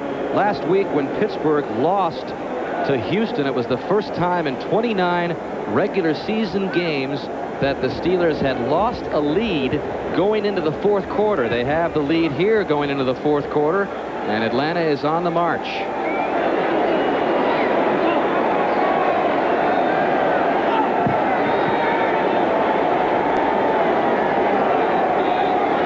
To the right for Hebert now.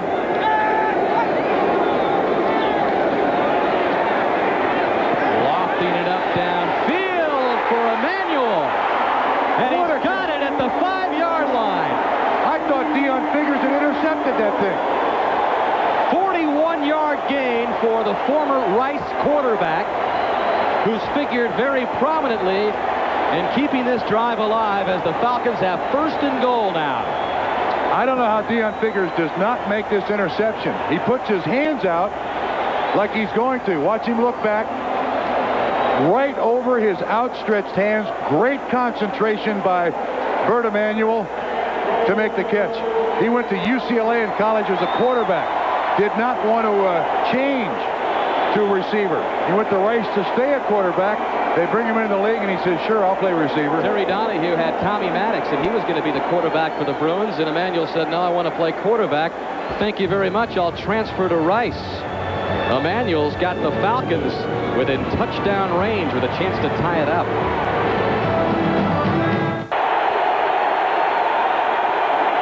Well, now it's the Falcon fans who are doing the cheering, not the Steelers. 6th play of this drive, first and goal. Hebert fell down to his knees when he released that pass. Yeah, Eric Metcalf to the intended receiver. His foot got caught on the guard. The guard dropped his foot to set up. See if you can see the left guard's foot just trap Bobby Hebert's foot when he goes to pull away. Well, I can't quite see it there, but he steps right on Bobby Hebert's foot. There's the foot. The offensive lineman on Hebert's foot just drags him to the ground from his... Now watch again, the left guard. Right there. But from his knees, he tries to make the completion.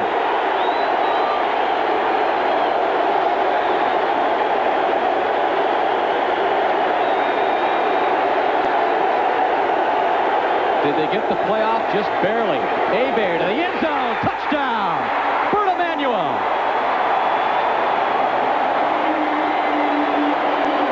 Your question is a good one. It looked to me like the zeros were showing on the play clock. It did. Out of the corner of my eye, I I saw the play clock click down to 0, but the officials didn't catch it, and Emanuel's in for the touchdown.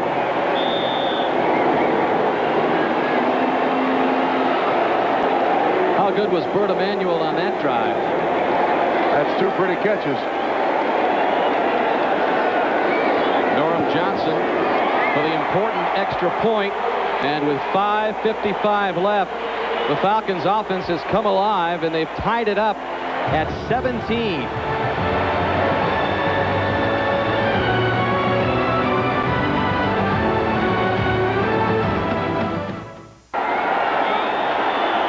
Former Rice quarterback Bert Emanuel had the Falcons cooking on that drive. 7 plays, 3 minutes and 50 seconds. His 3rd touchdown catch of the season. And the Falcons are in it, trying to pick up their very first win of the season. This is Jaheen Arnold on the return for Pittsburgh, and he's cracked good at the 31 by Craig Sawyer. You know, June Jones told us day before yesterday when we talked to him, he said, you know, our team is 0-7, but I think we're 1 win away from a snowball effect. We're not playing that poorly. And offensively, he's right. Defensively, this team can't stop anybody. But Emanuel has been a big factor. Last year, he had 74 catches for 1,039 yards. And, of course, this run-and-shoot offense had a 1,000-yard rusher and 3 1,000-yard receivers. So they can put yards up. Steelers from the 31.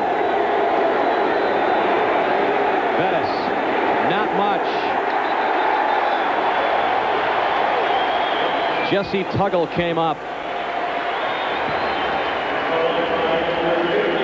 No reason to change the game plan, though. Rod Russ is going to keep his defense doing what it's doing. And for Pittsburgh, with 5:23 and clicking left, you got to stay with a run to Jerome Bettis. That sets up the rest of your game plan. 2 timeouts left for both teams. Bettis has 96 yards. 4 away from that magical 100-yard mark where the Steelers have won every one of their games. They fake to Bettis, and at the 40-yard line, he is short of the first down.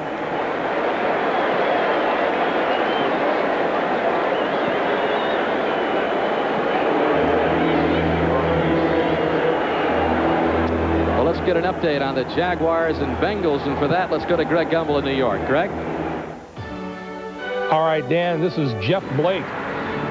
From the 1-yard line, the option and the pitch to Kijana Carter for the touchdown. That ties the game. No, they put him ahead.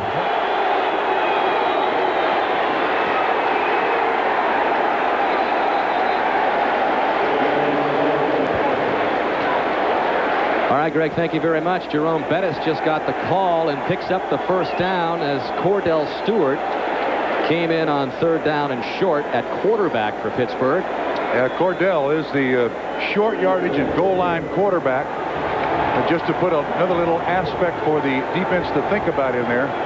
Stewart heads to the sideline. Tomczak back in. Under 4 minutes left now. Game tied at 17. Tomczak near side complete. Charles Johnson, Tim McKyer on the coverage for Atlanta. We haven't called McKyer's name much today, but he's been around the NFL with the 49ers, Dolphins, Falcons, Lions, Steelers, and then back with the Falcons again for another tour. Yeah, he's a Pro Bowl talker, is what they tell. You talk to Tim McKyer, he's covered everybody, and nobody's ever beaten him. 2nd down and 4.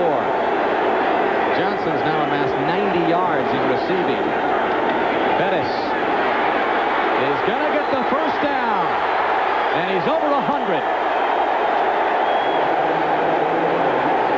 And he went down hard on the sidelines and is still down.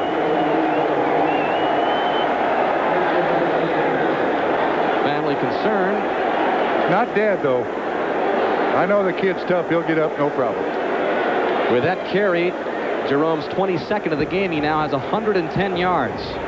Darnell Walker also lost containment. He's out of bounds. What does he land on? George hits him, and then 25 hits him, but no flag. And a handoff up the middle. That is to Eric Pegram. who's normally a third down back, but with Bettis still on the mend, shaken up, Pegram gets the call. Tuggle and Bennett, the great linebackers for Atlanta, on the stop. And the numbers for Bettis today, 115 yards. And that's right on the mark in his average yards picked up in Pittsburgh's previous 5 wins. Again, there's 2 losses when he did not get 100 yards. But the Steelers in a fight with the winless Falcons with 2:35 left. Tomczak, far side, and that is complete.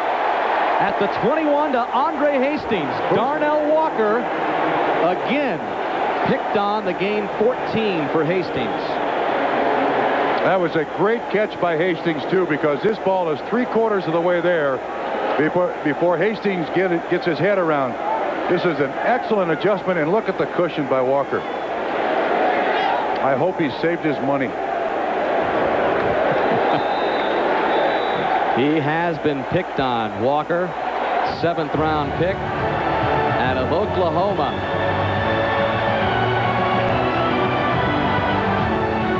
Be the last play before the 2-minute warning. Tomczak turns and hands off to John Whitman, the other blocking back with Lester. And the clock stops with 1:57 left. Steelers still with 2 timeouts left. The Falcons with 1. So for the 2nd straight week, the Atlanta Falcons have taken this year's Super Bowl team down to the wire. This last week,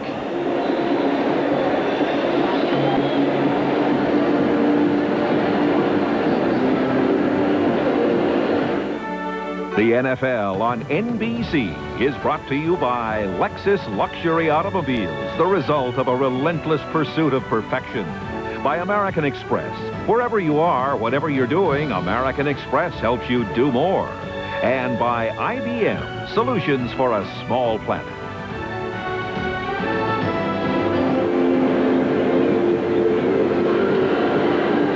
Well, to finish that thought, it was last week when Atlanta had Dallas on the ropes, but a long pass play of 60 yards with 1:42 snatched the victory away from June Jones and the Falcons, and the Dallas Cowboys won it 32-28.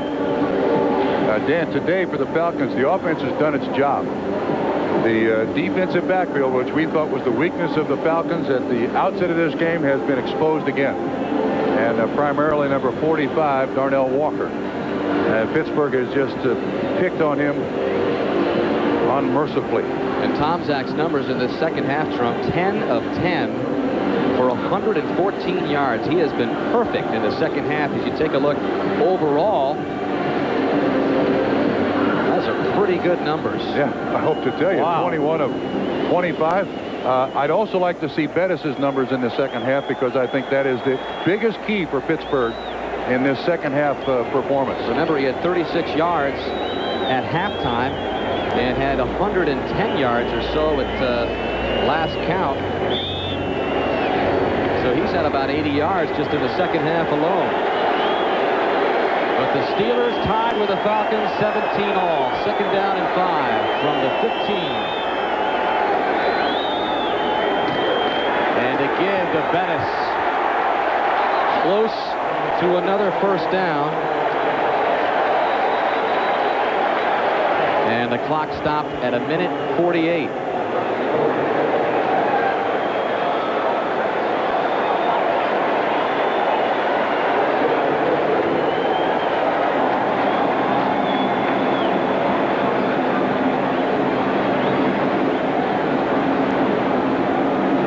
Get the first down. They're going to be very patient now. The clock is running.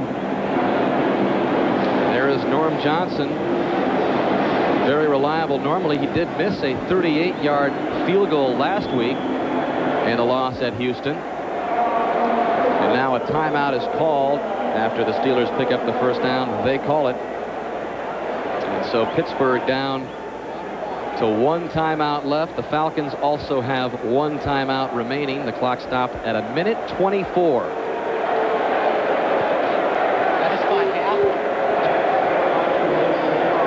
Well, when the Pittsburgh Steelers, get your point in a second, Trump. Next Sunday, 12 noon Eastern time, the special start NFL on NBC pregame show. And then most of you will see the Bengals battle the Ravens. Others see the Colts and the Chargers.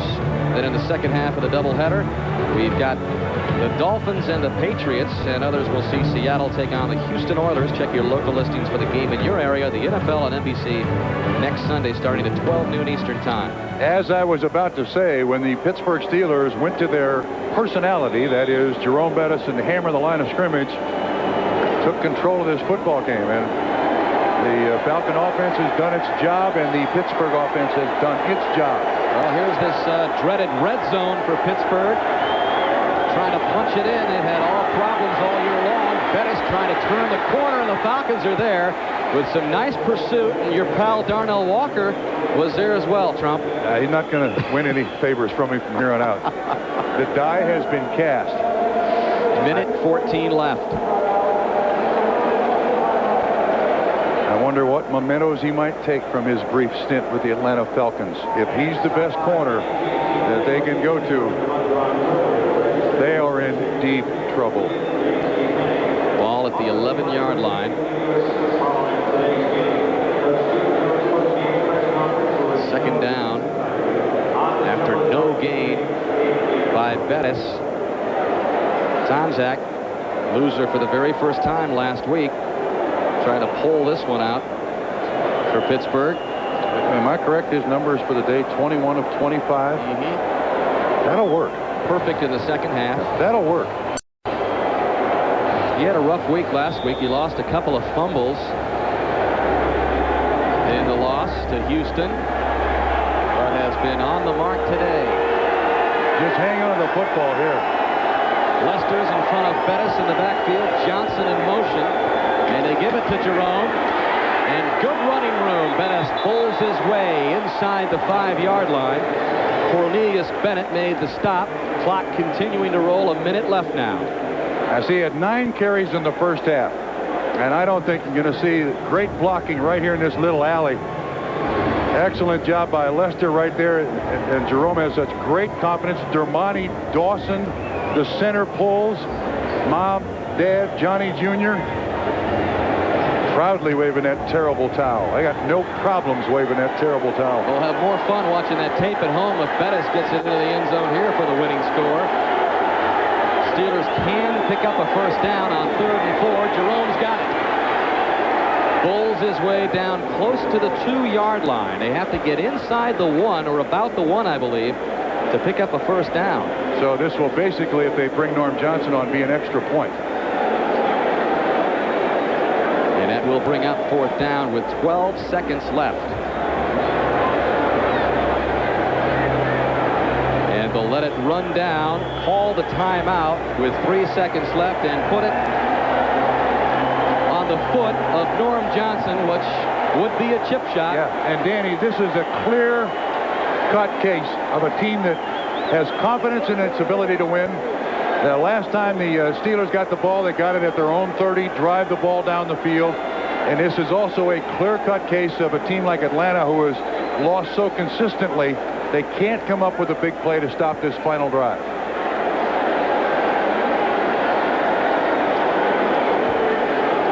Mike Tomczak is the holder.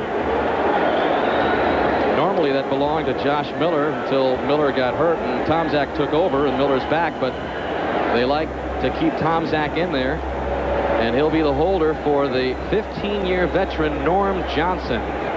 15 of 19 on his field goal attempts this year, and you see what he's done from inside the 30 as they spot this just outside the 10. It'll be a 21-yard attempt for Norm Johnson and a Steeler win. He's got it. No time left. Pittsburgh wins it. But a flag has been thrown at the 2-yard line. Steelers indicating against Atlanta. Unsportsmanlike conduct, number 25, defense, leaping, penalties decline, field goal is good. The win stands. Norm Norm Johnson's 21-yard field goal wins it on the road for Pittsburgh, and June Jones and the Falcons stay winless at 0-8. Pittsburgh climbs to 6-2. The final score, Pittsburgh 20, Atlanta 17. And we'll be back to wrap things up in a moment from Atlanta. Eke out a 20-17 win on the road. The final numbers for Bettis: 126 yards rushing, 90 of them in the second half. Mike Tomczak also had a huge day, 22 of 27. How about that for accuracy? 214 yards and a touchdown.